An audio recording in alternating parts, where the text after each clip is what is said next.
وحده لا شريك له ونشهد أن سيدنا وحبيبنا ونورنا ونبينا ومولانا محمدا صلى الله تعالى عليه وسلم عبده ورسوله عما بعد الذي أرسله بالحق بشيرا ونذيرا وداعيا إلى الله بإذنه وسراجا منيرا فقد قال الله تعالى في شان حبيبه مخبرا وآمرا إن الله وملائكته يصلون على النبي يا أيها الذين آمنوا صلوا عليه وسلموا تسليما اللهم صل على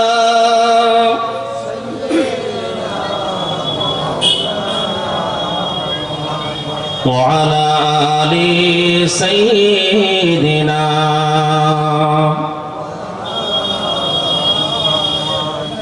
গেলেন নবী তায়েফেতে গেলেন নবী তায়েফেতে দিনের কলেমা নিয়ে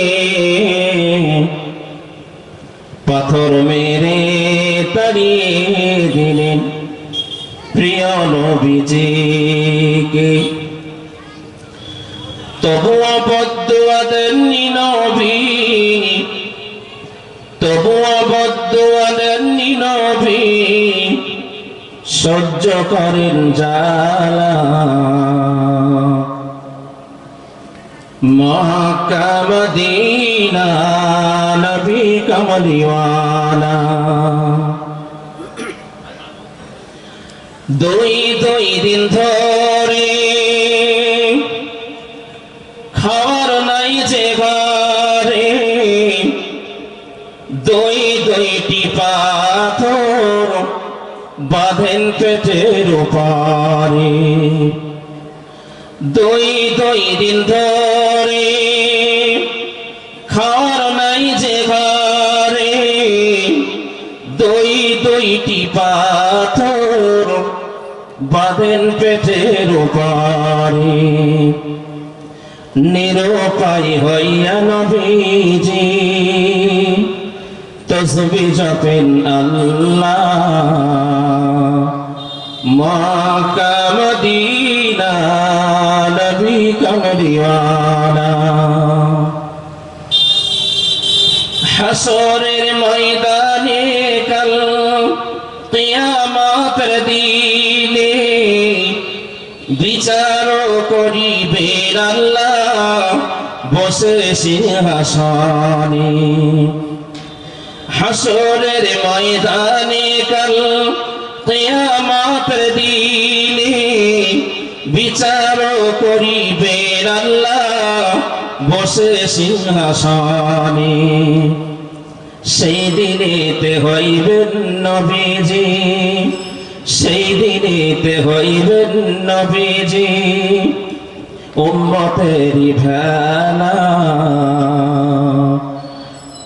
তিনি তো মুহাম্মদ নবী কমলিওয়ালা আল্লাহুম্মা সাল্লি আলা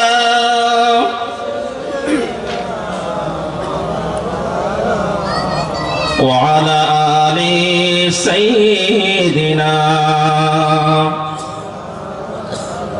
মোহাম্মতে উচ্চ আওয়াজে কালেমা শরীফ পড়েন লা ইলাহা ইল্লাল্লাহ লা ইলাহা ইল্লাল্লাহ لا إله إلا الله محمد رسول الله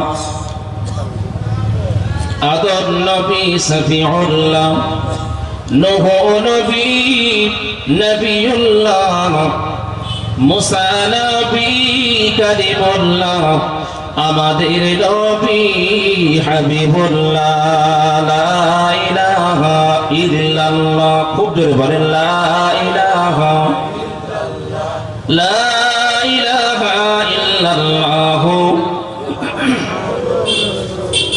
ইব্রাহিম নবী খলিলুল্লাহ ইব্রাহিম নবী খলিলুল্লাহ ইসমাঈল নবী জবিহুল্লাহ ঈসা নবী রূহুল্লাহ আমাদের নবী হাবিবুল্লাহ লা ইলাহা লা ইলাহা লা ইলাহা ইল্লাল্লাহ মুহাম্মাদুর রাসূলুল্লাহ সাল্লাল্লাহু আলাইহি ওয়াসাল্লাম আম্মা বা'দ আউযু বিল্লাহি মিনাশ শাইতানির রাজীম বিসমিল্লাহির রহমানির রহিম ইয়া আইয়ুহাল্লাযীনা আমানু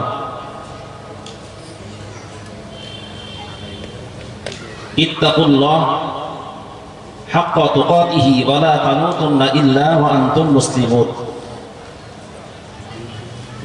وقال النبي صلى الله عليه وسلم الدنيا سجن المؤمن وجنة الكافر صدق الله العظيم وصدق رسوله النبي الكريم ونحن على ذلك من الشاهدين والشاكرين والحمد لله رب العالمين সম্মানিত আজকের জলসার সুযোগ্য সভাপতি সাহেব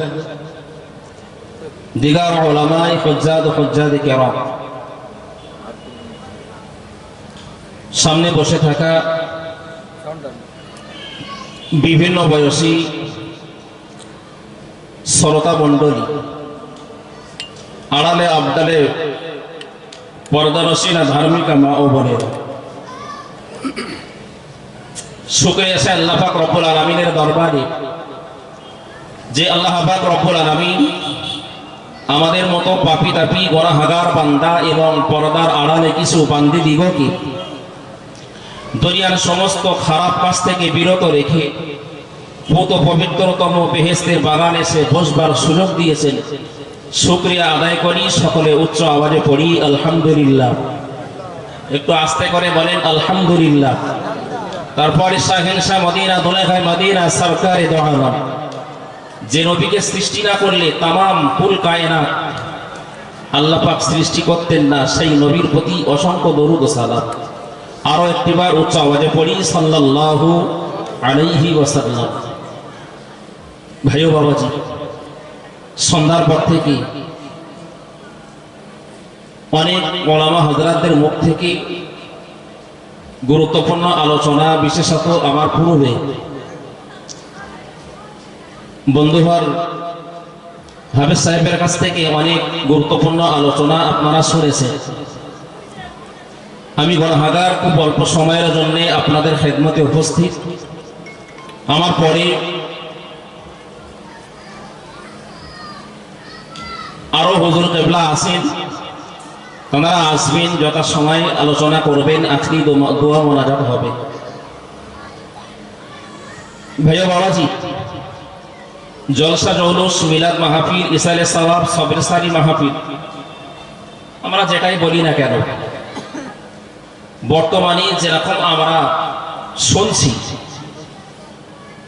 বিগত দিনে এত পরিমাণ শোনা যেত না যারা মুরব্বী আছেন আপনারাই ভালো জানেন এখন তো বর্তমান সময় একটা গ্রামে অনেকগুলো পাড়া থাকে মহল্লা থাকে এই পাড়া মহল্লায় অনেকগুলো ইসালে সওয়াব জলসা জৌলুস হচ্ছে আমরা শ্রোতা বিভিন্ন আলেমদের মুখ থেকে অনেক গুরুত্বপূর্ণ আলোচনা মূল্যবান কথা আমরা শুনে থাকি ভাই যত শুনছি আমরা কিন্তু আসল কাজের কাজ যেটা সেটা থেকে পিছিয়ে আছে, তাই তো নাকি? আসল জিনিসটা আমাদের থেকে আস্তে আস্তে দূরে সরে যাচ্ছে। সোনার অভাব আগের দিনে থাকলেও বর্তমানে অভাব নেই, যত দিন যাবে আরো অভাব থাকবে না। কারণ এখন যে যন্ত্রপাতি আবিষ্কার হয়েছে, এই প্রত্যেকের কাছে আমাদের এই যন্ত্রটা আছে কম বেশি। তো এই যন্ত্রের মাধ্যমে আমরা বিভিন্ন দেশের নামি দামি বক্তাদের ওয়াজ নসিহত আমরা শুনে থাকি। ভাই এর আর ইজ্জত নেই, ভুল আমায় বুঝবেন না। মাঠে চাষ করছে তো আলির ওপরে পরে মিরাজ চালিয়ে দিয়ে সেখানে শুনছে, ও ওদিকে হাঁটু বার করে মালকাসা মেরে ধান রুচ্ছে, এদিকে মিরাজ চলছে, বক্তা বক্তৃতা করেই যাচ্ছে। ভাই কেউ বরফ বিক্রি করছে, কেউ লবাঙা কড়া ভাঙা টিং ভাঙা ইত্যাদি গ্রামে গ্রামে পাড়ায় পাড়ায় ঘুরে তারাও আজকের এই মিলাদ মাহফিল চালাচ্ছে, ক্যাসেট বাজাচ্ছে। যারা ফেরিওয়ালা ফেরি করে বিভিন্ন জায়গায় ঘুরে ঘুরে বেড়ায়, তারাও আজকাল মিলাদ চালাচ্ছে। ভাই আপনাদের এলাকার যুবক ছেলে আলহামদুলিল্লাহ ভালো, কিন্তু আমার এলাকার কিছু আছে এই সন্ধ্যার পরে দর্জির কারখানা আছে, দর্জি কারখানায় সন্ধ্যার পরে মিলাদ চলছে, বড় বড় বক্স বসিয়ে রেখেছে, খুব জোরে জোরে মিলাদ চলছে, বক্তা বক্তৃতা করছে, এরা মেশিনে কাজ করছে। চুপচাপ থাকলে নাকি কাজের বেগ বাড়ে না, তাই কাজের উত্তেজনা বাড়াতে উৎসাহ দিতে একটা বক্তার বক্তৃতা চালিয়ে দিল, এদিকে কাজ করছে। ঘড়ির কাঁটা আছে এই 10টা, 10:30, বড্ড জোর 11টা সই। এইবারে আস্তে আস্তে সে ক্যাসেটটা পাল্টে দিয়ে আবার একটা অন্য ক্যাসেট বাজাচ্ছে, এই গুম গুম গুম গুম করে আওয়াজ হচ্ছে। আর এখন তো ডিজে বক্স উঠেছে, ডিজে বক্স যদি রাস্তার ধার দিয়ে বক্স চালিয়ে কেউ যায়, আর রাস্তার ধারে যে সমস্ত মানুষ বসবাস করে ভাই তাদের জিজ্ঞাসা করে দেখবেন, যখন ডিজে বক্স বাজে আর মনে হয় বুকের ভিতরে কেরা যেন কিল বাজতেছে, ভাইরা হয় না। এই ভোলা ভাই বুঝবেন না, এই জানুয়ারি মাস সবে পার হয়েছে, সবে বেশি দিন হয়নি। তো জানুয়ারি মাসে বেশিরভাগ নচাংরা যারা, তারা সব জানুয়ার সাজে। এই ভুল বুঝবেন না, আমি আপনাদের এলাকার মানুষের কথা বলছি না, আমি যে এলাকার মানুষ সে এলাকার কথাটা কিছুটা তুলে ধরছি। এই জানুয়ারি মাসে প্রচন্ড ঠান্ডা, প্রচন্ড ঠান্ডা। এই ঠান্ডার সময় যখন মসজিদে আযান হয়, আসসালাতু খায়রুম মিনান নাওম, ঘুম থেকে নামাজ উত্তম না নামাজ থেকে ঘুম উত্তম, কোনটা? তো কিছু মানুষের আমার তো মনে হয় তারা উল্টে দিয়েছে, বড় নামাজ থেকে ঘুমটাই উত্তম, নাউজুবিল্লাহ। ভাই তারা মনে করছে যে সেই রাত 10টায় শুয়েছি কিংবা 11টা 12টায় শুয়েছি, আমার লেপ, আমার কম্বল, আমার কাঁথা সবগুলো গরম হয়ে আছে, আমি এখন এই ঠান্ডার সময় এই লেপ কম্বল ছেড়ে দিয়ে আবার ঠান্ডা পানি কিভাবে আমার শরীরে লাগাবো? না, আমার শরীর বরং আরাম চাই, আমি আরাম দিতে চাই, শরীরের কষ্ট দিতে চাই না। ভাই শরীরের কষ্ট হবে বলে সে আরামের বিছানা ছেড়ে আর উঠে উজু করে নামাজে যায় না। আর যারা প্রকৃত মুসলমান, যারা প্রকৃত নবীর উম্মত, যারা আজকের নামাজকে ভালোবাসে, ভাই যারা পরকালকে ভয় করে, তারা ওই ঠান্ডা উপেক্ষা করে গরম ক্যাটা বাড়ি সব সরিয়ে রেখে তারা ঠান্ডা পানিতে উজু করে নামাজে যায় না, যায় না, যাচ্ছে। তারা সত্যিকারের নামাজি, তারা নামাজকে ভালোবাসে, তারা ঠান্ডাকে ভয় করে না। সারা এলাকার মানুষ, জীব জন্তু জানোয়ার যা আছে আমরা দেখি সবাই কিন্তু ঠান্ডার কাছে হার মেনে যায়, কিন্তু যারা প্রকৃত নামাজি ঠান্ডা কিন্তু ওই সমস্ত নামাজি মুসল্লিদের কাছে হার মানে, ঠিক না বল? ভাই নামাজি হতে হবে ওই রকম নামাজি আমাকে হতে হবে। আমি বক্তৃতার প্রথমে কোরআনুল কারীম থেকে একটি আয়াতে কারিমা আপনাদের খেদমতে পেশ করেছি। ভাই হয়তো এই আয়াত প্রায় আপনাদের শোনা থাকবে। আল্লাহ পাক কোরআন শরীফে জানিয়েছেন, ইয়া আইয়ুহাল্লাযীনা আমানু, হে ঈমানদারেরা, হে বিশ্বাসীরা। ভাই আমি মাঝে মধ্যে একটু জিজ্ঞাসা করব, আমার ওয়াজ হয়তো আপনারা শুনেছেন, কম বেশি এর আগে শুনেছেন, তবে এই বড় জলসায় আমি আজকে প্রথম এসেছি। নবী দিবসে এসেছিলাম মসজিদে, ও পাড়ায় মাশাআল্লাহ বেশ কয়েকবার এসেছি।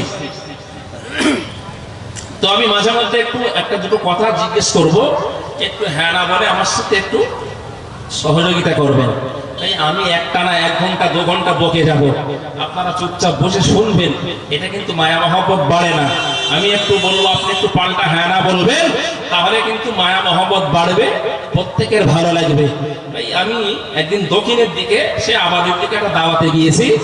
তো জলসা করতে করতে আমি বললাম, ভাই আপনারা একটু আমার সাথে কোঅপারেট করেন, একটু মাঝে মধ্যে কথা বলেন। একদম মুরব্বী বাবাজি বলছে যে তুমি এসছো, তুমি ওয়াজ করছো, তোমার তো কমিটি পয়সা দেবে, তো আমাদের তার পয়সা দেবে না, অতএব আমরা কথা বলতে পারবো না। আপনাদের মধ্যে সেরকম কেউ আসে নাকি যে কথা বললে পয়সা দিতে হবে? যদি বলেন পয়সা লাগবে, কমিটি যে পয়সা আমরা দেবে তার থেকে আপনার কিছু দিয়ে নাই, আমি বাড়ি যাবো, অসুবিধা নেই। ভাই একটু আওয়াজ মাঝে মধ্যে দেবে। আল্লাহ পাক বললেন, ইয়া আইয়ুহাল্লাযীনা আমানু, হে ঈমানদারেরা, হে বিশ্বাসীরা।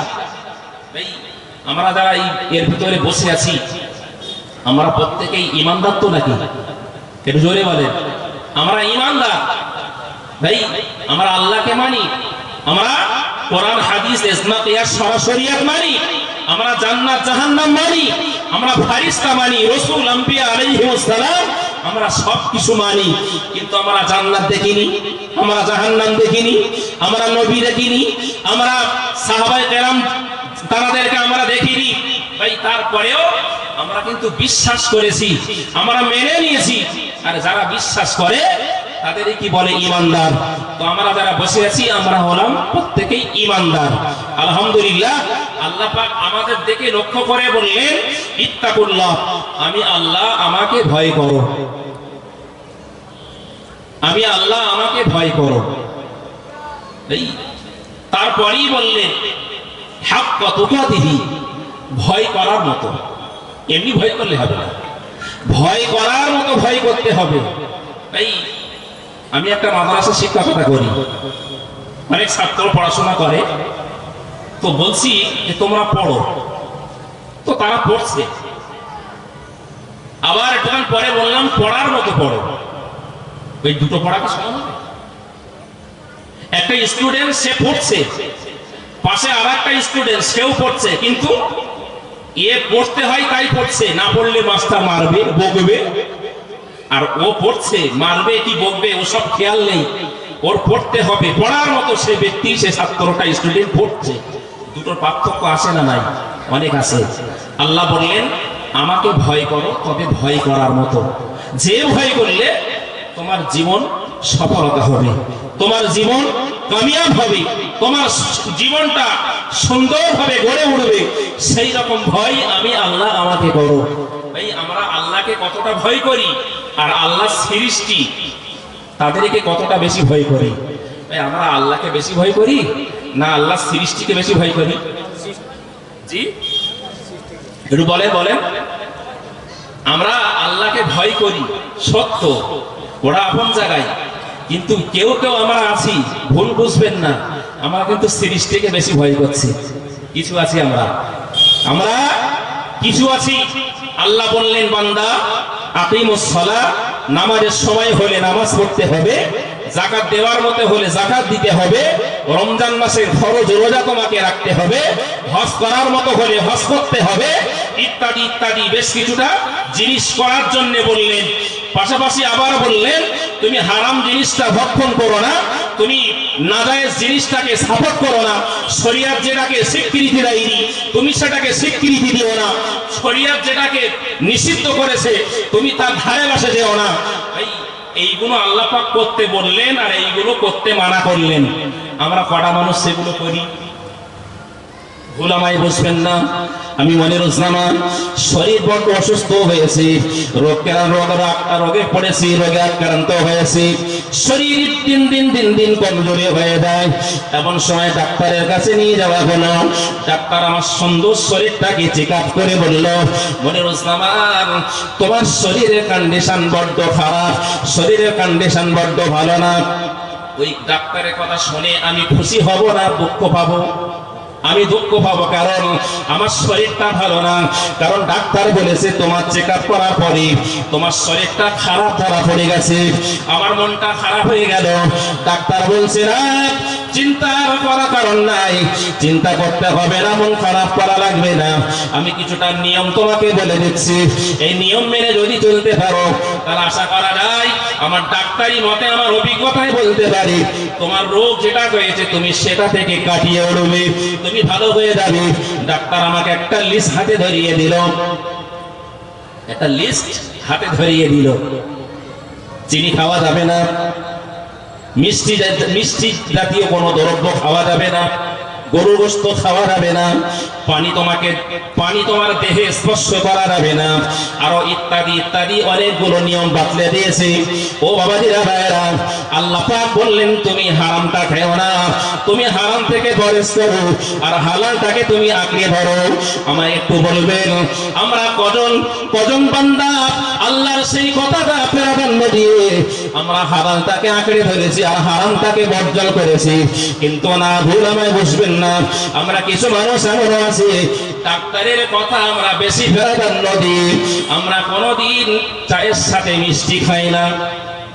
এরা মাসে না নাই অনেক আছে, কেউ একটু ভুল করে চা মিষ্টি দিয়ে ফেলেছে, সর্বনাশ, ডাক্তার নিষেধ করেছে খাওয়া যাবে না।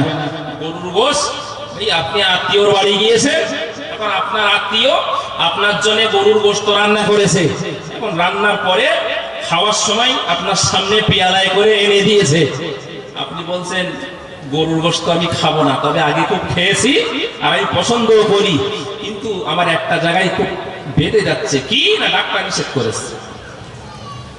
তো বাড়িওয়ালা বলছে আমি তো জানি রে, জানলে না অন্য ব্যবস্থা করা হতো। তো যখন এনেই ফেলেছে, 1-2 কোটি খাও, বলে না বাবারে একদম ধারে বাড়ি যাওয়া যাবে না, নিষেধ, একদম নিষেধ। ভাই আমরা কিছু মানুষ এমন আছি, আল্লাহর কথাটা আমরা শিরোধার্য করি, মেনে চলার চেষ্টা করি। কিছু আবার আছি আল্লাহ সৃষ্টিত মানুষ, সেই মানুষের নিয়ম কানুন আমরা অনেকটা মেনে চলছি, খুব তাগিদের সঙ্গে দায়িত্বের সাথে পালন করার চেষ্টা করি। এই ভুল আমায় বুঝবেন না, আমরা আল্লাহকে ভয় করি কতটা, যখন সুখে থাকি, শান্তিতে থাকি, সুস্থ থাকি, কোনো বালা মুসিবত থাকে না, তখন আমরা কতটা ভয় করি। ভাই বিগত 26শে রমজান, 27শের কদর, সেই দিন রাত্রে আমরা কতটা আল্লাহকে ভয় করেছি মনে পড়ে আপনাদের? 26শে রমজান দিনগত রাত, 27শের কদর, সেই দিনে বিশাল আকারে ঝড় শুরু হয়েছে, আমফান ঝড়। যে মুতে পানি লায় না সেও সেদিন বারবার করে আজান দিচ্ছে, আজান শুরু করেছে, আজান আর বন্ধ হয় না, দোয়া দরুদ যা কিছু ছিল ভান্ডারে সব সেদিন উপুড় করে গেছে, আর ঘন ঘনে আল্লাহ আল্লাহ করতেছে। ভাই ওই সময় আমাদের মনে কতটা ভয় কাজ করেছিল, ওই ভয়টা যদি বরাবর থেকে যেত তাহলে আমাদের জীবনটা তো সুন্দরভাবে গড়ে উঠত। ও আল্লাহর বান্দা মনে রাখুন, আমি আপনি কোথাও চলেছি, যেতে যেতে যেতে যেতে একটা নদী পড়েছে, নদীর এপার থেকে ওপারে যেতে হবে। এখন নদীর এপার থেকে ওপারে যাব, এক এক করে মানুষ সবাই নৌকার উপরে উঠেছে, আমিও নদীর ওপারে যাব, আমিও নদীর ওপারে যাওয়ার জন্য নৌকায় ওপরে উঠে গেছি। মানুষ উঠতে উঠতে উঠতে উঠতে নৌকাটা যখন ভরে গেছে, নৌকার মাঝি নৌকাটা চালানো শুরু করে দিয়েছে। নৌকা চলতে চলতে চলতে চলতে ভাই নদীতে কখনো জোয়ার হয়, কখনো ভাটা হয়। এমন সময় যখন আমি আপনি পারা হচ্ছে, তখন নদীর পানি পুরো জোয়ারে কানায় কানায় পরিপূর্ণ। এমন একটা সময় এক নৌকা মানুষ মাঝিটা আস্তে আস্তে নৌকাটা মাছ পজিশনে নিয়ে চলে গেছে। বিরাট ঝড় শুরু হয়েছে, চারিদিকে হাওয়া, নৌকা আস্তে আস্তে দুলছে, একবার এদিক একবার ওদিক, না জানি কখন কোন দিকে পাল্টে বেড়ে যাবে। ভাই ওই সময় আমার আপনার মনে কতটা ভয় জাগ্রত হয়। আমরা দোয়া ইউনুস পড়তে থাকি, দরুদ শরীফ, কলমা শরীফ দিয়ে দাদানের সব কিছু পড়ে ফেলি। এমন সময় মাঝি আস্তে আস্তে আস্তে আস্তে নৌকাটা যখন এপার থেকে থেকে ওপারে নিয়ে চলে গেছে। যখন মাছ পরিশানে ছিল, ঝড় উঠেছিল, তখন যে ভয়টা আমার আপনার ভিতরে ছিল, ওই নৌকাটা যখন নদীর ওপারে কিনারায় পৌঁছে গেছে, এক পা তখন আমি ডাঙায় দিয়েছি আর এক পা তখন আমার নৌকায় রয়েছে। আমাকে একটু বলবেন, নদীর মাঝখানে যখন আমরা ছিলাম যে ভয়টা বদলে ছিল, এখন আমি কিনারায় পৌঁছে গেছি, সেই ভয় থাকবে না, উদাও হয়ে যাবে? থাকবে? সে ভয় থাকবে না ভাই। কেন অনেকদিন বিপদ যা ছিল সে তো কাটিয়ে ফেলেছি। অতএব আমরা বিপদে মুসিবতে পড়লে আমরা সব সময় আল্লাহ আল্লাহ করি ভাই। বিপদে মুসিবতে পড়লে আল্লাহ আল্লাহ করতে হবে, কিন্তু সুখে শান্তিতে থাকলেও আল্লাহ আল্লাহ করতে হবে। সুখে দুঃখে ওঠা বসা চলা ফেরা সর্ব অবস্থায় আল্লাহকে ডাকতে হবে, আল্লাহর উপরে তাওয়াক্কুল করে থাকতে হবে। আল্লাহই তো আমাদের সবকিছু, নাকি? সবকিছুর মালিক আমার আল্লাহ। আমাদেরকে দুনিয়ার জমিনে পাঠিয়েছেন কে? একটু জোরে বলেন। আমাদেরকে বাঁচিয়ে রেখেছেন কে? আমাদেরকে খাওয়াচ্ছেন কে? আবার আমাদেরকে দুনিয়া থেকে তুলে নেবেন কে? সব কিছুর পিছনে যদি সেই আল্লাহ পাক হয়ে থাকে, তাহলে সেই আল্লাহর যে দেখানো আল্লাহর নির্দেশাবলী, আল্লাহ যে গাইড বুক আমাদের কাছে দিয়ে রেখেছে, আমরা কেন তার বিখলাফ কাজ করব? উল্টো যদি চলি, আমরা কিছু মানুষ আছি না, উল্টো চলি, উল্টো ভাই। একজন লোক নদী দিয়ে যাচ্ছে, স্বামী স্ত্রী নৌকায় যাচ্ছে, তো যেতে যেতে যেতে যেতে এখন সেই বউটা মানে পানিতে কখন পড়ে গেছে, মাঝিও দেখতে পাইনি, স্বামীও বুঝতে পারিনি। এখন অনেকটা রাস্তা চলে যাওয়ার পরে, অনেকটা মানে এগিয়ে যাওয়ার পরে এখন দেখতেছে আমার বউ তো নৌকায় নেই। এই হাসির কথা কি বলবো, আবার দুঃখের কথাও বটে। আমাদের ধান্যকড়িয়া নাম শুনেছেন তো আপনারা? ধান্যকড়িয়া হসপিটাল মাঠে একটা করে জলসা আগে হতো, সেটা এখন আর হয় না। তো হসপিটাল মাঠে জলসা হচ্ছে, তো আমি সেখানে আছি। তো মেন রোডের ধারে, তো মেন রোডের উপরে রাস্তা মানে 1.5-2 হাত মতো জায়গা কমিটির ছেলেরা ব্লক করে ফেলেছে। ওই মোটরসাইকেলের চাকা টায়ার পরপর পরপর ফেলে রেখে দিয়েছে। তো একটা লোক পিছনে তার স্ত্রী নিয়ে মোটরসাইকেল করে যাচ্ছে, ও বেচারা জানে না যে ওখানে একটা টায়ার ফেলা আছে। এখন মোটরসাইকেলের চাকা ও টায়ার উঠে গেছে, পিছনে ছিল পড়ে গেছে, তো ও জানে না পড়ে গেছে, সে জানে না। ও বেশ কিছুটা চলে গেছে, আমরা পিছন থেকে ডাকছি, ভাই দাঁড়ান দাঁড়ান দাঁড়ান। অনেকক্ষণ পরে দাঁড়ালো, মানে কি হয়েছে, এটা লেদা বেগেরা, লেদা বেগেরা, ও পড়ে গেছে তা জানে না ভাই। তো নদীতে যখন বউটা পড়ে গেছে, স্বামী খবর রাখে না। বেশ কিছুটা চলে যাওয়ার পরে দেখছে সে বাড়ির লোক তো নেই, সর্বনাশ করেছে। মাঝি বলতে সর্বনাশ, সে কি চলো দেখি কোথায় আছে। এখন মাঝি ও জানে কোন দিকে এখন টান আছে পানির, ও সেইভাবে ও মনে করছে এখানে যদি পড়ে পানির টান যদি ওই দিকে থাকে, তাহলে ও বেটা ওই দিক যাবে, ওই দিকে যাবে। এখন নৌকার মাঝি নৌকা নিয়ে ওই দিক ঘুরিয়ে ওই দিকে যাওয়ার চেষ্টা করছে। স্বামী বলছে, মাঝি তুমি ওই দিকে যাচ্ছ কেন, ওই দিকে যাচ্ছ কেন? বলছে এখন তো স্রোত এই দিকে, তো যেখানেই পড়ুক কিছুটা আগে গেলে নিশ্চয় আমরা পেয়ে যাব। এই টানে টানে চলে গেছে। মাঝি না, তুই নৌকা ঘোরা, উল্টো দিকে চল। কেন? ওরে ওরে, ও জিনিস তো আমার জিনিস, আমি তো সংসার করছি বিগত কয়েক বছর হলো। ও জিনিস সোজা চলা জিনিস না, ও জীবনে আমার কথা কোনোদিন সোজা ভাবে নেয়নি, যেটাই বলেছি উল্টো করেছে। আজকে ও পানিতে পড়ে সোজা যাবে আমার এটা বিশ্বাস হয় না। ও সবসময় উল্টো চলতো, এখনো তো উল্টো চল বুঝে ভাবা যাবে ভাই। যারা উল্টো চলা ওরা উল্টো চলবে, কোনোদিন সোজা হবে না। সাপ দেখেছেন? সাপ সাপ সোজা হয় কখন? সোজা হয় মরে গেলে। ভাই ভুল বুঝবেন না, কিছু আমরা মুসলমান আছি সাপ মার্কা মুসলমান। যতদিন সোজা না হব ততদিন আমরা, যতদিন না মারা যাব ততদিন সোজা হব না ভাই। মরার আগে আমাদের মরতে হবে। এর ভিতরে কেউ হাজি সাহেব আছেন?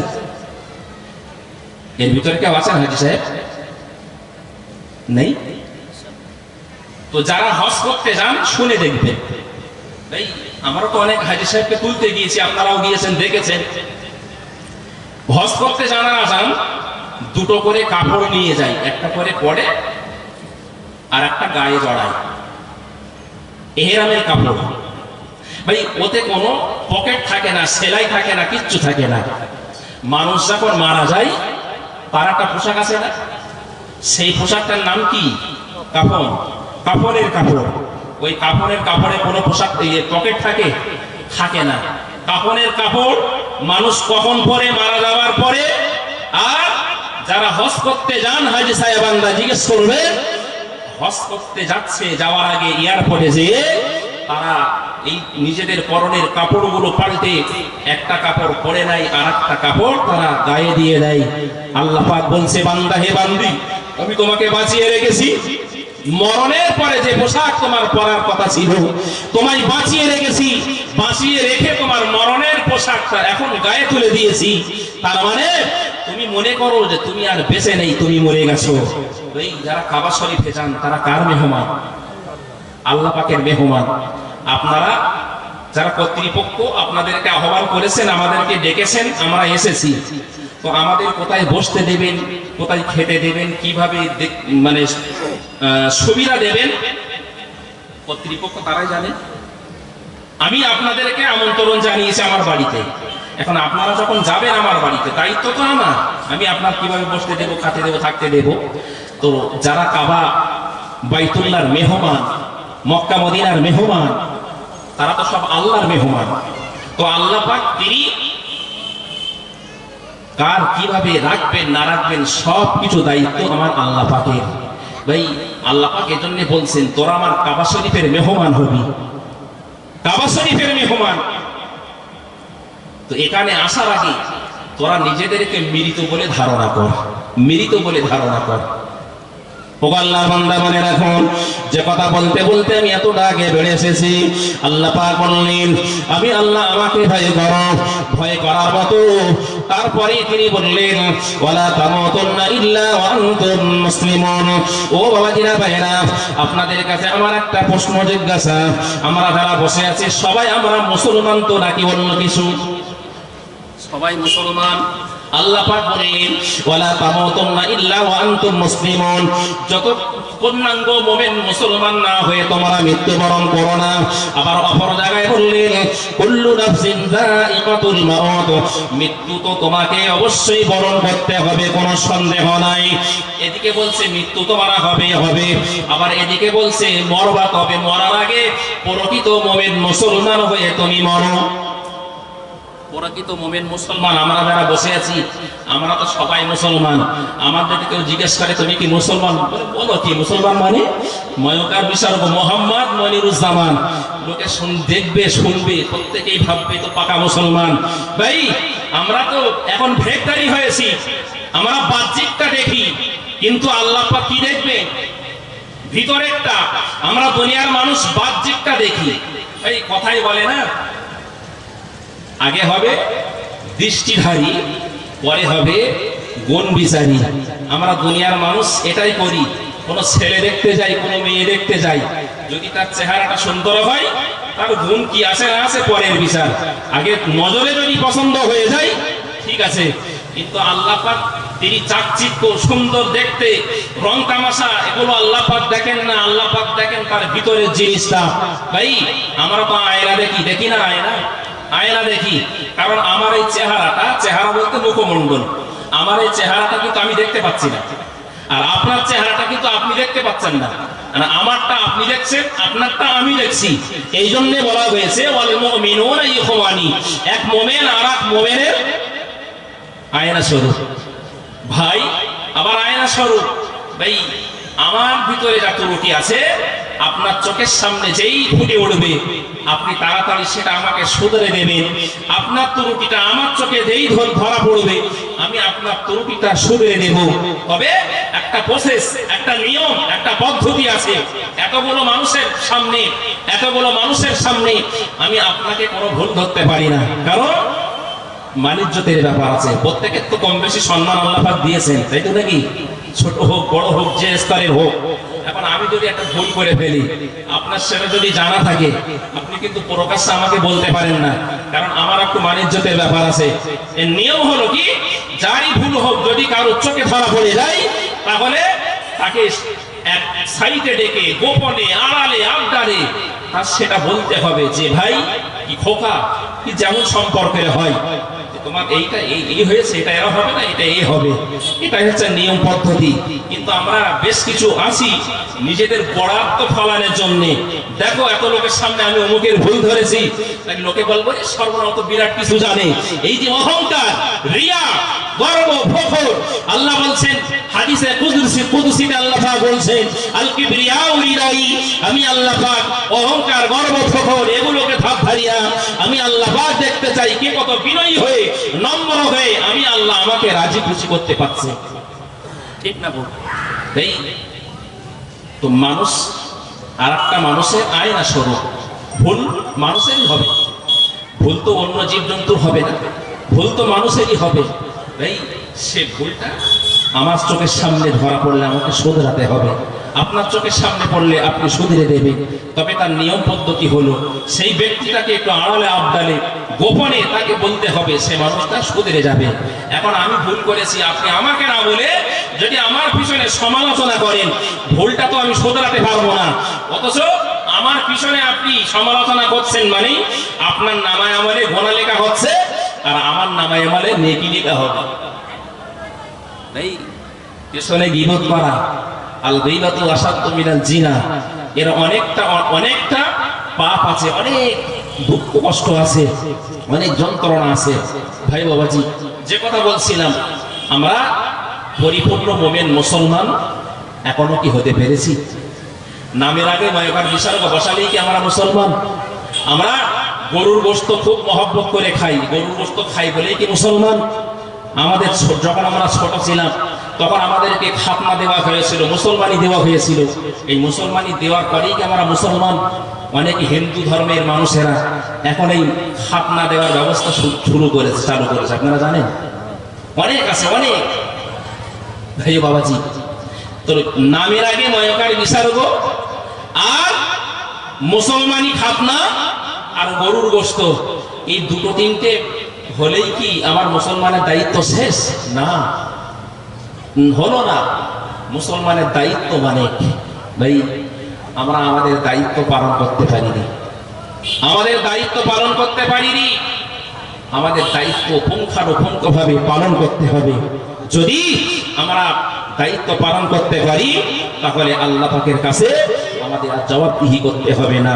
ভাই কিয়ামতের ময়দানে যেদিন আল্লাহ পাক সিংহাসনে বসবেন, বিচারকের আসনে বসবেন, সেদিন মানুষের বিচার হবে একেবারে পুঙ্খানুপুঙ্খ ভাবে, এদিকে ওদিকে হবে না। আজকে আমি বিচারক, আমার কাছে একটা বিচার এসেছে, একজন অভিযোগ জানিয়েছে, ও একজন তাকে আক্রমণ করেছে, তার কাছ থেকে কিছু কেড়ে নিয়েছে। আমি বিচারক, আমার কাছে এসছে যে সাহেব আমাকে অমুক ব্যক্তি এই করেছে। তো আমি বললাম ঠিক আছে, অমুক দিনে বসাবসি হবে, তার খবর দাও, সে যেন আমার কাছে আসে। এখন সে আসার পরে দেখছি সে আমার পার্টির লোক। গোলামাই বুঝবেন না, সে আমার পার্টির লোক, কি হবে? এখন পার্টির লোক যেই দেখেছি বিচারটা আস্তে আস্তে উল্টে দিয়েছি। যখন দেখছি এটা আমার নিজের, তখন বিচারটা উল্টে যাচ্ছে। যখন দেখলাম আমার সমর্থক, আমার ভক্ত, আমার অনুরক্ত, আমার মহাব্বত ভালোবাসার মানুষ, সে হাজারো অন্যায় করার পরে আমি বিচারক হিসাবে নাই বিচারটা আমি করতে পারিনি। আল্লাহ পাক বললেন, এ দুনিয়ার বিচারকেরা, এ তোমরা দুনিয়ার বিচারক যারা বিচার করতে, কিয়ামতের মাঠে সেদিন আল্লাহ পাক বলবেন লিমানিল মুলকুল ইয়াউম লিল্লাহিল ওয়াহিদিল কাহ্হার। এ तमाम হাসরবাসী তোমরা বলো, তোমরা দুনিয়ায় কেউ ছিল বিচারক, তোমরা দুনিয়ায় কেউ ছিল রাজা, কেউ ছিল বাদশা। আজকে তোমরা তো দুনিয়া অনেক বিচার আচার করে এসছো। এই যে পরিবেশ পরিস্থিতি, এখনই এই तमाम হাসরবাসী বিচার হবে, এখানে বিচারকটা কে? আমি আল্লাহ, আমি বিচার করব আমি। আর সে বিচার উল্টান সুলটান হবে না, পুঙ্খানুপুঙ্খ হিসাব সেদিন সবার দিতে হবে। সেদিন কি হবে? সেদিন আমাদের কি হবে? আমরা তো সব দুনিয়ায় মেতেছি। আমি একটি হাদিস বলেছিলাম, আর দুনিয়া ওয়াসিদুল মুমিনি ওয়া জান্নাতুল কাফিরি। আমরা তো দুনিয়ায় মেতেছি, দুনিয়ার মায়া জড়িয়ে পড়েছি, সংসারের জালে জড়িয়ে পড়েছি, এমন করে জড়িয়ে পড়েছি সেই জাল ছাড়াতে ছাড়াতে আমরা ভালো কাজ করতে পারছি না। ও আল্লাহর বান্দা বান্দা রাখো, আল্লাহ পাক কোরআন শরীফের অপর জায়গায় জানিয়েছেন ইন্নামা আমওয়ালুকুম ওয়া আওলাদুকুম ফিতনা। ও বাবাজিরা ভাইরা, নেক সন্তান আল্লাহ পাক নেক সন্তান দুনিয়ায় রেখে যেতে বললেন। আল্লাহ নবী সাল্লাল্লাহু আলাইহি ওয়াসাল্লাম তিনি হাদিস শরীফ বর্ণনা করতে করতে এক সময় বললেন আওয়ালাদি সালিহিন ইয়াদউ লাহু, দুনিয়ায় যদি কেউ নেক সন্তান দেখে মারা যেতে পারো, ওই নেক সন্তান তোমার জন্য একটা ওসিলা হতে পারে নাজাতের জন্য, তোমার জন্য সাদকায়ে জারিয়া হয়ে যাবে। আবার এখানে আল্লাহ পাক বলেন ইন্নামা আমওয়ালুকুম ওয়া আওলাদুকুম ফিতনা। না না না, তোমার সন্তান হবে তোমার জন্য ফিতনার কারণ, তোমার সম্পদ হবে তোমার জন্য ফিতনার কারণ। সন্তান আর সম্পদ, এই সম্পদ আর সন্তান দুটো জিনিস আমার আপনার সবার জন্য ফিতনার কারণ হয়ে যাবে। কেন বলছি একটু ভালো করে শুনলে বুঝতে পারবে। আমরা দুনিয়ার মানুষ, ভাই সম্পদ দেয় কি? একটু কথা বলে, সম্পদ কে দেয়? আল্লাহ। সন্তান কে দেয়? সন্তান আমার আল্লাহ পাক দেয়। তাহলে সম্পদ আল্লাহ দিয়েছেন, সন্তান আল্লাহ দিয়েছেন। ওই সম্পদ রক্ষণাবেক্ষণ আমাদেরকে করতে হবে, সন্তান দেখভাল করতে আমাদেরকে হবে, কারণ দায়িত্ব তো আমাদের উপরে বর্তায়। কিন্তু তাই বলে এতটা দায়িত্ব আমরা নিতে যাব না ওই সম্পদগুলো বসিয়ে রাখতে, আর সন্তানের দায়িত্ব পালন করতে করতে আমরা আমাদের নিজেদের আসল কাজটাই ভুলে যাব। হচ্ছে না, হয় না? অনেকে বলে ভাই সন্তানাদি আল্লাহ দিয়েছে, তাদের দুবেলা দুমুঠো আহার জুগিয়ে দেওয়ার জন্য সকাল থেকে সন্ধ্যা পর্যন্ত হাড় ভাঙা খাটনি খাটতে হয়, এই জন্য আমি সময় পাইনি নামাজ পড়া। বলে না? অনেকে বলে। আবার কেউ বলে দুটো ব্যবসার সঙ্গে যুক্ত হয়ে পড়েছি, কি করব, অনেক লোকজন খাটাতে হয়, তাদের দেখভাল করতে করতে আমি সময় পেয়ে উঠি না। ভাই আল্লাহর কাছে যদি এই সমস্ত অভিযোগগুলো পেশ করে, সেদিন ছাড় পাওয়া যাবে? ছাড় পাওয়া যাবে না। আবার কেউ অজুহাত খাড়া করে, শরীর বড্ড খারাপ, শরীর বড্ড খারাপ। 11 মাস সে ব্যক্তি সুস্থ, 11 মাস সুস্থ। যেই রমজানের চাঁদ ওঠে আর গ্যাসের বাইরাম চাগায়, আছে না নেই? অনেক আছে। গ্যাস, ডাক্তার বলেছে খালি পেটে থাকা যাবে না। ওরে সর্বনাশ, ডাক্তারের কথা কি পেরাত আমি প্রথমে বলছিলাম না? তাই আল্লাহ বললেন তুমি সবে সাদেক থেকে শুরু করে মাগরিবের আযান পর্যন্ত তুমি কিচ্ছু না খেয়ে থাকো, এটা আমি আল্লাহ আমার হুকুম, তোমাকে মানতেই হবে। একেবারে দেখা যাচ্ছে মরণাপন্ন হয়ে গেছে, কিচ্ছু করার নেই, তার জন্য আলাদা ব্যবস্থা। কিন্তু সুস্থ সবল আছি, সব কিছু আমি করে যাচ্ছি, 11টা মাস ধরে সবকিছু করেছি। যেই রমজানের চাঁদ আকাশে উঠেছে আর আমি তখন গ্যাসের রোগী হয়ে গেলাম, গ্যাস্ট্রিক রোগী হয়ে গেলাম। ভাই অনেকে আছে একটু চুরি চুরি করে খায়, তাই না? আড়ালে আবদারে খায়। আবার অনেকে আছে প্রকাশ্য রোজাদারের সামনে খাচ্ছে। আল্লাহর নবী সাল্লাল্লাহু আলাইহি ওয়াসাল্লাম বললেন যদি কোন ব্যক্তি সুস্থ সবল অবস্থায় রোজার মাসে সবে সাদেক থেকে শুরু করে মাগরিবের আযান পর্যন্ত এই দীর্ঘ টাইমের ভিতরে যদি কিছু খায়, সে যেন খাবার খেলো না, সে যেন ভাত খেলো না, সে যেন অন্য কোনো জিনিস খেলো না। রাসূলুল্লাহ বললেন ওই ব্যক্তির ভাই মারা গেছে, তার লাশটা ছোঁয়ানো আছে, আর সে পাশে বসে বসে ওই মরা ভাইয়ের গা থেকে গোশতগুলো কেটে কেটে কেটে কেটে খায়। আপনার যদি বলা হয় আপনার ভাই মরে গেছে, এখন ওই ভার পাশে বসে ভার শরীর থেকে গোশতগুলো কাটতে হবে আর আপনাকে খেতে হবে, আপনি খাবেন? যদি আমি বলি আপনাকে, আপনি তো আমাকে আগে শুরু করে দেবেন, আগে মা শুরু করে দেবেন যে বলিস কি, তোর সাহস কি, আমার ভাই মরে গেছে তার গা থেকে আমি গোশত কেটে খাবো? সর্বনাশ। রাসূলুল্লাহ বলছে সুস্থ সবল অবস্থায় যদি রমজান মাসে দিনের বেলা কেউ কিছু খায়, সে যেন ওইসব কিছু খাদ্য খাচ্ছে না, ও খাচ্ছে ওর মরা ভাইয়ের দেহ থেকে, শরীর থেকে গোশতগুলো কেটে কেটে খাচ্ছে। কত বড় পাপ, কত বড় খারাপ জিনিস। ভাই আমরা কিন্তু বুঝি রোজা না রাখলে গোনা হবে। আমি আপনাদের জিজ্ঞাসা করছি, নামাজ পড়লে গোনা হবে এটা কেরা জানেন না? নামাজ না পড়লে গোনা হবে এটা জানেন না? কে একটু বলেন? আমার একটা ব্যক্তিরই, কিন্তু সবাই আমরা জানি যে নামাজ কাজা করলে গোনা হবে, রমজানে রোজা না রাখলে গোনা হবে। আমার হজ করার মতো আছে, আমি হজে যাইনি, তার জন্য আমার শাস্তি ভোগ করতে হবে। আমি মনে করছি বর্তমানে হজ করতে গেলে এখন 3 থেকে 4 লক্ষ টাকার প্রয়োজন।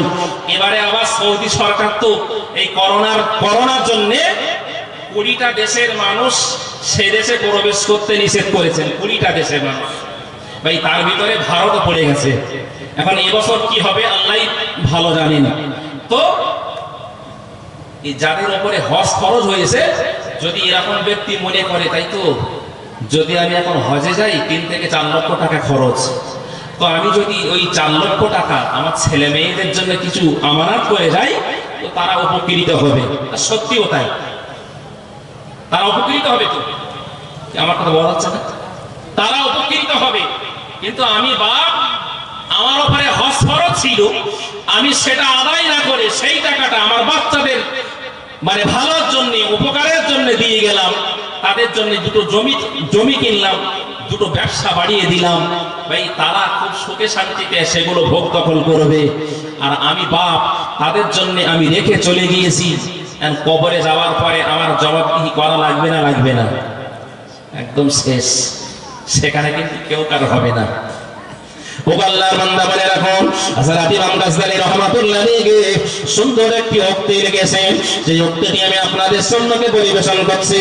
ও আল্লাহর বান্দা বাতায় রাখুন, হযরত ইমাম গাজদালী রাহমাতুল্লাহ আলাইহি তিনি লেখেন, মানুষ যখন মারা যায়, মানুষ যখন ইন্তেকাল হয়ে যায়, মানুষ যখন দুনিয়া থেকে শেষ বিদায় নিয়ে যায়, তখন 2টো জায়গায় সেই মানুষটার বড় আফসোস হয়।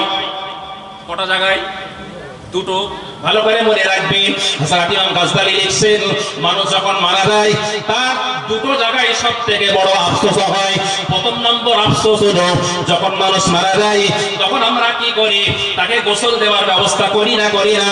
গোসল দেওয়ার ব্যবস্থা করি আমরা। যে মানুষটা মারা যায়, যখন তার গোসল দেওয়া হবে, গোসল দেওয়ার সময় তার শরীরে যে সমস্ত পোশাকগুলো থাকে, জামা কাপড় আমরা এক এক করে খুলি না? করি না? সব জামা কাপড় খুলি। ইমাম গাজদালী লিখছে, যখন জামা কাপড় পোশাকটা তার শরীর থেকে খুলে নেওয়া হয়, তখন সেই মৃত ব্যক্তিটা বড় আফসোস করে, ইস, এত নামি দামি কোম্পানির পোশাক আমি এলাকার মার্কেট থেকে কিনিনি, কলকাতা থেকে কিনেছি, দিল্লি, বোম্বাই, অন্যান্য শহর থেকে কিনে এনেছি। আজকের সেই পোশাকটা আমি মহব্বত করে তৈরি করে পরেছিলাম, আমার জোর করে পোশাকটা গাছ থেকে খুলে নিচ্ছ। তোমরা খুলো না পোশাক, কিন্তু কেউ শোনে? জোরপূর্বক পোশাকটা খুলে দেওয়া হয়। হুজুর লিখছেন যে মানুষ প্রথম নম্বর আফসোস হলো ওই জায়গাটায়, যখন তার শরীর থেকে পোশাকটা খুলে দেওয়া হয়। ভাই পোশাকটা খুলে দেওয়ার পরে এবারে গোসল দেওয়া হচ্ছে। গোসল দেওয়ার পরে কাপড়টা পরিয়ে এবারে একটা তক্তায়, একটা কাঠের উপরে শুইয়ে রাখা হয়। বিভিন্ন আত্মীয় বর্গ, আপনজন, মহব্বত, ভালোবাসার মানুষেরা এক এক করে এসে মরামুখটা একবার দেখে তো নাকি? মানুষের মরামুখটা দেখে। ভাই যখন কেউ মারা যায় তখন যেতে হয়, আমাদের দায়িত্ব আছে, মরামুখটা দেখতে হবে, তার জানাজা পড়তে হবে। যদি কেউ জানাজা পড়ে, রাসূল করিম সাল্লাল্লাহু আলাইহি ওয়াসাল্লাম বলছেন যে তার জন্য একটা কিরাত সওয়াব। এক কিরাত। সাহাবীরা বললেন, ইয়া রাসূলুল্লাহ, হাবিবাল্লাহ, মা মা'আল কিরাত? এই এক কিরাত বলতে আপনি কি বলতে চাইছেন? রাসূলুল্লাহ বলছেন, এক কিরাত বলতে উহুদ পাহাড় তোমরা দেখতে পাচ্ছ? জি হ্যাঁ ইয়া রাসূলুল্লাহ, এ তো উহুদ পাহাড় তো বিশাল আকারের। রাসূল বললেন, যদি কোনো মৃত ব্যক্তির জানাজা কেউ পড়ে, তো তাকে এক কিরাত পরিমাণ সওয়াব তার নামায় আমলে দেওয়া হয়। আর যদি কেউ মাটি দেওয়া শেষ পর্যন্ত থাকে, তাহলে সেই ব্যক্তির নামায় আমলে 2 কিরাত সওয়াব আল্লাহ পাক তার নামায় আমলে দেওয়া হবে। তাই উহুদ পাহাড় পরিমাণ সওয়াব। তাহলে বুঝতে পারছেন, একটু অর্ধেক সওয়াব না, অনেকটা সওয়াব।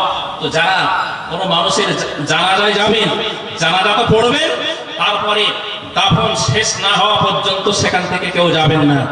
তাহলে আপনি 2টো কিরাত সওয়াবের অধিকারী হবেন। যে সওয়াব, যে নেকি ময়দানে মাহশারে আপনি অনুধাবন করতে পারবেন। তাই আজকের কিচ্ছু বুঝতে পারবেন না, কিচ্ছু বুঝতে পারবেন না। প্রিয় নবী সাল্লাল্লাহু আলাইহি ওয়াসাল্লাম তিনি সাহাবীদেরকে বললেন, বাবা সাহাবীরা, তোমরা যখন কারো জানাজায় যাবে, জানাজায় শরীক হবে, জানাজা শেষ করে তোমরা যদি চলে যাও তাহলে তুমি 1 কেরাত সওয়াব পাবে। আর যদি দেখো দাফন শেষ পর্যন্ত তুমি থাকো তাহলে 2 কেরাত সওয়াব তোমার নামায় আমলে আল্লাহ পাক দেবেন। সাহাবীরা জিজ্ঞাসা করলেন, ইয়া রাসূলুল্লাহ, হাবিবাল্লাহ, 1 কেরাত বলতে আপনি কি বোঝাতে চাইলেন? রাসূলুল্লাহ বললেন, তোমরা কি উহুদ পাহাড়টা চোখে দেখেছো? ইয়া রাসূলুল্লাহ, আমরা চোখে দেখেছি। রাসূল বললেন, ওই উহুদ পাহাড় পরিমাণ সওয়াব তোমাদের নামায় আমলে আল্লাহ পাক লিখে দিবেন। আসতে বলেন। হযরত ইমাম গাজদালী রাহমাতুল্লাহ আলাইহি লিখছেন, মানুষ মারা যায় দুটো তার জন্য বড় আফসোস করে, এবং ওই বান্দা বান্দি দুটো সময় বড় আফসোস করে। 1 নম্বরে বলেছে, যখন তার শরীর থেকে পোশাকগুলো খুলে নেওয়া হয়, পোশাকগুলো খোলা হয় যখন সে ব্যক্তি আফসোস করতে থাকে। কিন্তু আমরা শুনি না তাদের কথা। পোশাকটা খুলে নিয়ে আমরা গোসল করি, আবার কাপড়ের কাপড় পরিধান করি, তক্তার উপরে পাটার উপরে তাকে শুইয়ে রাখি। এলাকার মানুষেরা আস্তে আস্তে সবাই এসে দেখতে থাকে, চোখের পানি ছেড়ে তার জন্য দোয়া মাগফিরাত কামনা করতে থাকে। ওই সময় আস্তে আস্তে সময় যখন অতিক্রান্ত হয়ে যায়, জোহরের আযান হয়ে গেছে, মসজিদের ইমাম সাহেব মসজিদের মাইকে এলান করছে, ঘোষণা দিয়েছে জোহরের নামাজ শেষ হয়ে গেছে, অমুক মারা গিয়েছিল, তারা জানাজা নামাজ শুরু হবে। যারা জানাজা পড়তে ইচ্ছুক তারা সকলে যেন এক্ষুনি ময়দানে চলে আসে। এবং যখন মাইকে ঘোষণা হয়ে গেছে, আস্তে আস্তে ওই লাশটাকে নিয়ে খাটিয়া নামক গাড়িতে তোলা শুরু হবে। খাটিয়ায় তোলা শুরু হবে। মৃত ব্যক্তিটা শুয়ে আছে কাঠের উপরে, তক্তার উপরে, মাথার কাছে বসে ছেলে কাঁদছে, মেয়ে কাঁদছে, ভাই কাঁদছে, বোন কাঁদছে, পাড়া প্রতিবেশী আত্মীয় যা ছিল সবাই চোখের পানি ছেড়ে দিয়ে কাঁদতেছে। মৃত মানুষটা আবার মনে মনে আনন্দিত হচ্ছে। কেন বলেন দিন? মনে মনে ভাবতেছে, তাই তো আমি যতদিন বেঁচে ছিলাম আমার বেটা তো আমার পাশে বসে কোনোদিন কাঁদেনি, আমার বেটি কোনোদিন কাঁদেনি, আমার ভাই সে তো কোনোদিন কাঁদেনি, বোন কাঁদেনি, পাড়া প্রতিবেশী সবাই দেখি কাঁদতেছে। তার মানে আমি মরে তালি ঠকিনি, বরং জিতে গেছি, লাভ করেছি। মনে মনে আনন্দ করছে। কিছুক্ষণ পরে খেয়াল করছে যে যতদিন সে বেঁচে ছিল তার সাথে একজনের চরম দুশমনি ছিল। একটা মানুষ সবার কাছে ভালো হতে পারে না। তো সে যতদিন বেঁচে ছিল একজনের সঙ্গে তার শত্রুতা ছিল। সে মনে করছে ওর সঙ্গে গায়ে গা ঠেকলেও আমার সঙ্গে আলাপ হতো না, আর সে আমি মারা গেছি, সে আমার বাড়ি এসেছে, শুধু আসেনি আমার পাশে দাঁড়িয়ে চোখের পানি ছেড়ে দিয়ে কাঁদছে। ও চোখ দিয়ে পানি পড়তেছে আমার জন্য। সর্বনাশ, তাহলে আমি মরে তো বরং জিতেছি, ঠকিনি। মনে মনে খুব আনন্দ করছে। এদিকে মসজিদে ঘোষণা হয়ে গেছে, জানাজার জন্য রেডি হও। লাশটাকে ধরে এবারে খাটিয়া নামক গাড়িতে তোলা হবে। ভাই, খাটিয়া নামক গাড়িতে আমাদের প্রত্যেকে চড়তে হবে না? হবে না? আমরা এখন বেঁচে আছি, লাখ লাখ কোটি কোটি টাকার গাড়ি চড়ছি। কেউ মাটিতে চলছি, কেউ আবার উড়ে যাচ্ছি আকাশে, আবার কেউ পানির উপরে। বিভিন্ন রকম ভাবে আমরা যানবাহন চড়ি। ভাই, এই খাটিয়া নামক একটা যানবাহন, একটা গাড়ি, এই গাড়ি আমাদের চড়তেই হবে। একটা গাড়ি, একটা যাত্রী, ভালো করে মনে রাখবেন, একটা গাড়ি আর একটাই যাত্রী। ড্রাইভার কটা বলেন দিন? 4টে। আর ওই গাড়ির চাকা 8টা। একটা গাড়ি, একটা যাত্রী। একটা গাড়ি বলতে খাটিয়া একটা, একটা যাত্রী বলতে খাটিয়া তো একটাই রাজসমানা হয়, একটাই করে যাত্রী। 4টে ড্রাইভার বলতে 4টে মানুষ, 4 জনের কাঁধে তো খাটিয়াটা থাকে। আর একজন মানুষের 2টো করে পা হয়, 4 করে 8। 4টে ড্রাইভার, তার 8টা চাকা। ও বাবাজি ভাইরা, এই খাটিয়া নামক গাড়িতে যখন ওই লাশটাকে তোলা হচ্ছে, এমন সময় লাশটাকে তুলে আস্তে আস্তে আস্তে আস্তে ঘরের ভিতর থেকে যখন বাইরে বার করা হলো, বাইরে যখন বার করা হচ্ছে, ওই পীড়িত ব্যক্তিটা দেখতে থাকে যে এতক্ষণ তো আমার মেয়ে পাশে ছিল, আমার বোন আমার পাশে ছিল, আমার খালা আম্মা, ফুফু আম্মা, দাদি আম্মা, অনেক আত্মীয় স্বজন তারা তো আমার পাশে ছিল, কিন্তু এখন আমার লাশটাকে নিয়ে যাওয়া হচ্ছে জানাজার জন্য। এখন তো দেখতেছে ওই মেয়েরা তো কেউ আমার পিছনে পিছনে আর আসে না। এতক্ষণ তো সবাই ছিল, মেয়ে ছেলে বেটা ছেলে সবাই ছিল। তো এখন দেখতেছি সব বেটা ছেলে, মেয়ে ছেলে তো একটা আসে না। আবার মনে মনে বুঝতেছে, ও মেয়েদের জন্য তো পর্দা করা ফরজ, তাই তো নাকি? মেয়েদের জন্য পর্দা করা ফরজ। এখন আবার কিছু মেয়ের পর্দা করা ফরজ না, পর্দা না করা ফরজ হয়ে যাচ্ছে, নাউজুবিল্লাহ। এই তার জন্যে ভুল আমায় বুঝবেন না, তার জন্য কিন্তু আমরা কিছু গার্জিয়ান, আমরা কিছু অভিভাবক, পিতা মাতা, আমরা কিন্তু দায়ী, এই তো নাকি? আমরা এমন অশ্লীল পোশাক আমি আমার মেয়েটাকে কিনে দিচ্ছি, এমন অশ্লীল পোশাক আমি আমার বোনটাকে কিনে দিচ্ছি, তাই তারা যখন সেই পোশাকটা পরে রাস্তায় নামবে তখন তো শুনতেই হবে। ভাই তার জন্য আমি গার্জিয়ান, আমি কিন্তু কম দায়ী নই, কম দায়ী নই। মৃত ব্যক্তিটা ভাবতে থাকে তাই তো এতক্ষণ মেয়েরাও তো ছিল, এখন তো দেখছে মেয়েরা আসে না, মনে মনে একটুখানি বুঝতে যে পর্দা তো ফরজ মেয়েদের জন্য, এই জন্য তারা বাড়ি থেকে আর বাড়া হবে না। অতএব এতগুলো পুরুষ মানুষ আমার সাথে আছে, আর সবই তো আমার মহাব্বত ভালোবাসার মানুষ, আমার আত্মীয়, আমার বড় পরিজন, তারাই তো আমার সাথে আজকে যাচ্ছে। অতএব আমার কোনো চিন্তার কারণ নাই। আস্তে আস্তে ময়দানে হাজির হওয়া হলো। কাতার মানুষ কাতারে কাতার দিয়ে দাঁড়িয়ে গেছে লাইন সিধা করে। ইমাম সাহেব কিছু বয়ান বক্তৃতা করলেন, তার উদ্দেশ্যে ক্ষমা চাইলেন, দোয়া চাইলেন, জানাজা পড়া শুরু করে দিলেন। জানাজার পরে আবার খাটিয়াটা নিয়ে চলতে চলতে চলতে চলতে কবরস্থানের দিকে নিয়ে যাওয়া হচ্ছে। ও বাবাজিরা ভাইরা, ওই লাশটাকে নিয়ে খাটিয়াটা নিয়ে কবরস্থানে যাওয়ার পরে কবরের সামনে রাখা হয়, কবরের ভিতরে লাভে কজন? তিনজন, কমপক্ষে তিনজন লাভে। ও বাবাজিরা ভাইরা, তিনজন ব্যক্তি কবরে নেমেছে, আর ওই লাশটাকে নিয়ে আস্তে আস্তে কবরে শুইয়ে দেওয়া হলো।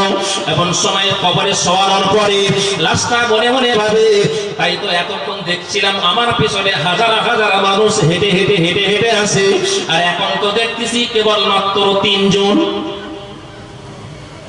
এতক্ষণ ছিল এতরা, আর এখন দেখতেছি তিনজন।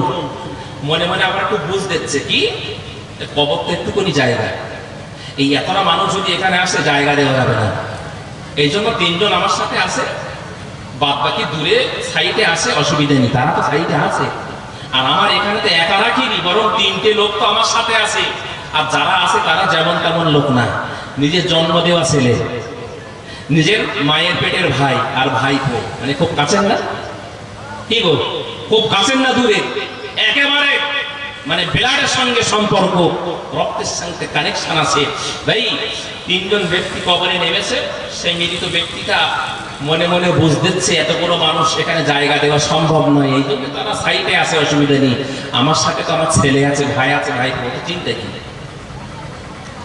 আল্লাহ বান্দা বলে রাখুন, হযরত ইমাম গাজ্জালী রাহমাতুল্লাহ আলাইহি সুন্দর করে বর্ণনা করেছি, সুন্দর করে তিনি কিতাবে লিখে দিয়েছেন। যখন তিনি মনে মনে সান্ত্বনা দেয়, মনে মনে বুঝ দেয় কতগুলো মানুষের জায়গা ধরবে না বলে তারা দূরে আছে, কিন্তু আমার সঙ্গে তো আমার তিনজন ব্যক্তি, আমার একেবারে রক্তের সঙ্গে সম্পর্ক, কাছের মানুষ, তারা তো আছে, নিশ্চিত আমাকে একলা রেখে কখনো এখান থেকে চলে যাবে না। কিছুক্ষণ পরে ইমাম সাহেব দোয়া বলছেন, বিসমিল্লাহির রহমানির রহিম, মিনহা খলাকনাকুম ওয়া ফিহা নুঈদুকুম ওয়া মিনহা নুখরিজুকুম তারাতান উখরা।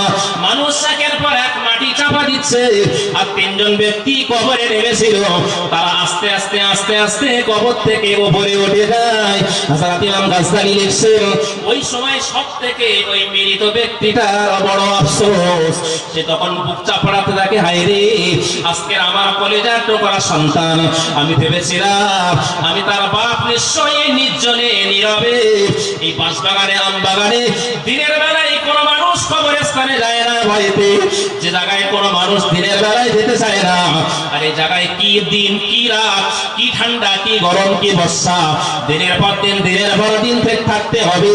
আমি মনে করেছিলাম আমি তো বাপ, নিশ্চয়ই আমার ছেলে আমাকে ফেলে রেখে চলে যাবে না, নিশ্চয়ই আমার ভাই আমাকে ফেলে রেখে চলে যাবে না, কিন্তু না না না, আজকে আমি যাদের জন্য সারা জীবনটা মাটি করে ফেললাম, মাথা রাখাম পায়ে ফেলে রক্ত পানি করে আমি নামাজ কালাম ইত্যাদি কিছুই করতে পারিনি গো, এদের শোকের জন্য আমি সারাটা জীবন কাটিয়ে দিলাম, আজকে তারাই তো আমাকে একা ফেলে চলে যায়। হযরত ইমাম গাজ্জালী এই জন্য লিখেছেন, ওই সময় মানুষ দুই নম্বর সব থেকে বড় আফসোস করতে থাকে, কি ভুল কাজ আমি করেছি, এই ছেলের জন্য আমি কি না জানি করেছি, এই ভাইয়ের জন্য, ভাইপোর জন্য আমি কতটা ত্যাগ স্বীকার করেছি।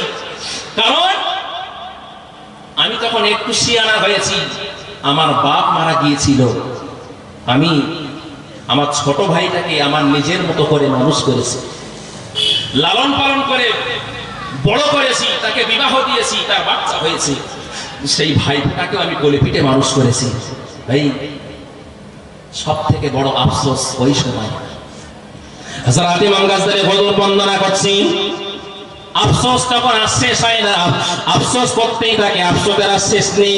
মানুষ মাটি দিয়ে এবার আস্তে আস্তে একা করে চলে যায়। কিতাবে লেখা আছে মানুষ যখন যেতে যেতে 41 কদম চলে যায় তখন ফারিস্তা কবরে প্রবেশ করে, ফারিস্তা কবরে প্রবেশ করে। আমরা জানি মুনকার নাকির সওয়াল যাবে, যে প্রশ্ন করবে ফারিস্তা, সেই ফারিস্তা কবরে প্রবেশ করবে। কিন্তু তার আগে আরো এক ফেরেশতা কবরের ভিতরে প্রবেশ করবে। কবরের ভিতরে প্রবেশ করার পরে ওই মৃত বান্দা কিংবা বান্দে তাদেরকে জাগ্রত করিয়ে দেবে, উঠিয়ে বলবে ওঠো ওঠো, উঠে বসো। এমন সময় সে মানুষটা বসে যাবে আর ফেরেশতা বলবে ওগো আল্লাহর বান্দা, ওগো আল্লাহর বান্দি, আমি তোমাকে বলছি তুমি তোমার জীবনের শুরু থেকে মরণ পর্যন্ত তুমি কোথায় কি করেছিলে আর কোথায় কি বলেছিলে, খারাপ হোক ভালো হোক পরপর পরপর সব লিখে দাও। আপনাদের অসুবিধা হচ্ছে না তো? ফারিস্তা এসে কবরে মরা মানুষকে আবার জিন্দা করবেন। ভাই আল্লাহর হুকুমে সবকিছু হবে তো নাকি? এত অবিশ্বাস করলে কিন্তু ঈমান খাতরা। ভাই আল্লাহর হুকুমে আবার জিন্দা হবে। এখন ফারিস্তা বলবেন তুমি তোমার জীবনের শুরু থেকে মরণের আগ পর্যন্ত তুমি কতটা ভালো কাজ করেছো, কতটা খারাপ কাজ করেছো, কতটা ভালো কথা বলেছো, কতটা খারাপ কথা বলেছো, পরপর সব লেখো। বান্দা বলবে ফেরেশতা আমাকে তো লিখতে বলছেন, তো এখানে খাতা কলমের কোনো তো সিস্টেম নেই, আমার তো খাতা কলম আনা হয়নি, তো লিখবো কি করে? বান্দা ফেরেশতাকে প্রশ্ন করবে আমি লিখবো, আপনি লিখতে বলছেন, লিখতে গেলে তো কলম দরকার, খাতা দরকার, সেগুলো কোথায়? ফেরেশতা বলবেন তোমার কাছে তো কলম খাতা সবকিছু আছে, তুমি তাতে লেখো। বান্দা বুঝতে পারে না।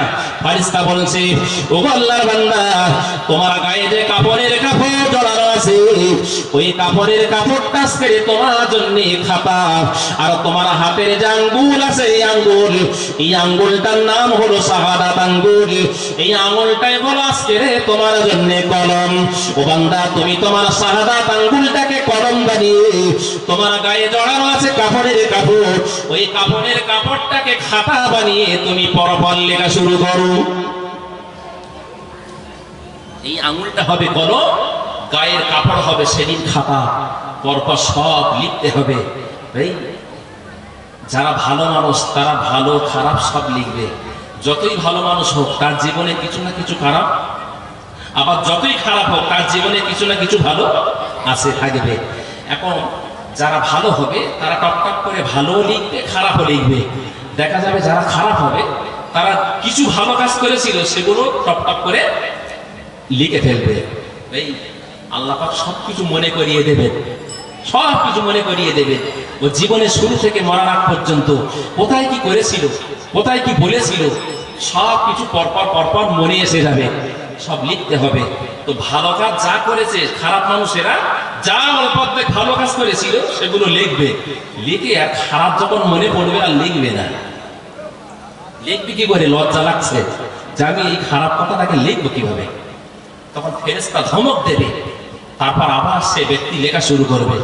লেখা শেষ হবার পরে ওই কাপড়ের কাপড় তো বড় হয়, আস্তে আস্তে ভাঁজ করা হবে। ভাঁজ করতে করতে করতে করতে একেবারে ছোট আকারে, অনেকে দেখেছেন গলায় মাদুলি ঝোলাই, ঠিক ওই রকম আকৃতি করে প্রত্যেকের গলায় মাদুলি আকারে ঝুলিয়ে দেওয়া হবে।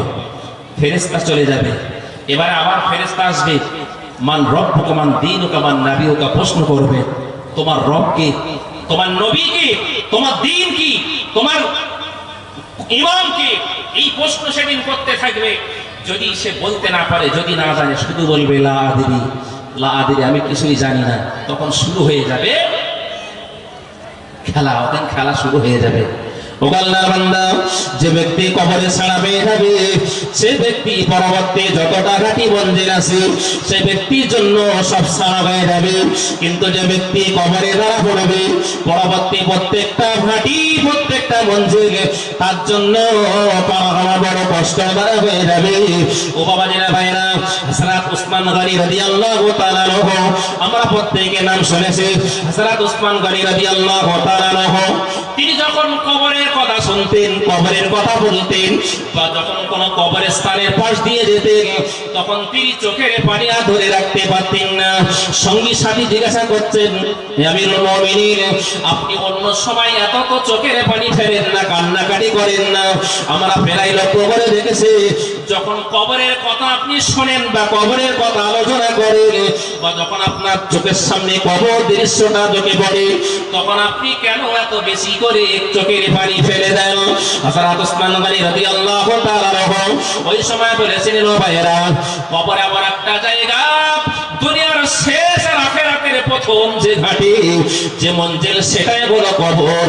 ওই কবরে যে ব্যক্তি ছাড়া পেয়ে যাবে প্রত্যেকটা ঘাটি তার জন্য ছাড়া হয়ে যাবে, আর যে ব্যক্তি কবরে ধরা পড়বে তার জন্য প্রত্যেকটা ঘাটি পার হওয়া বড় শক্ত হবে।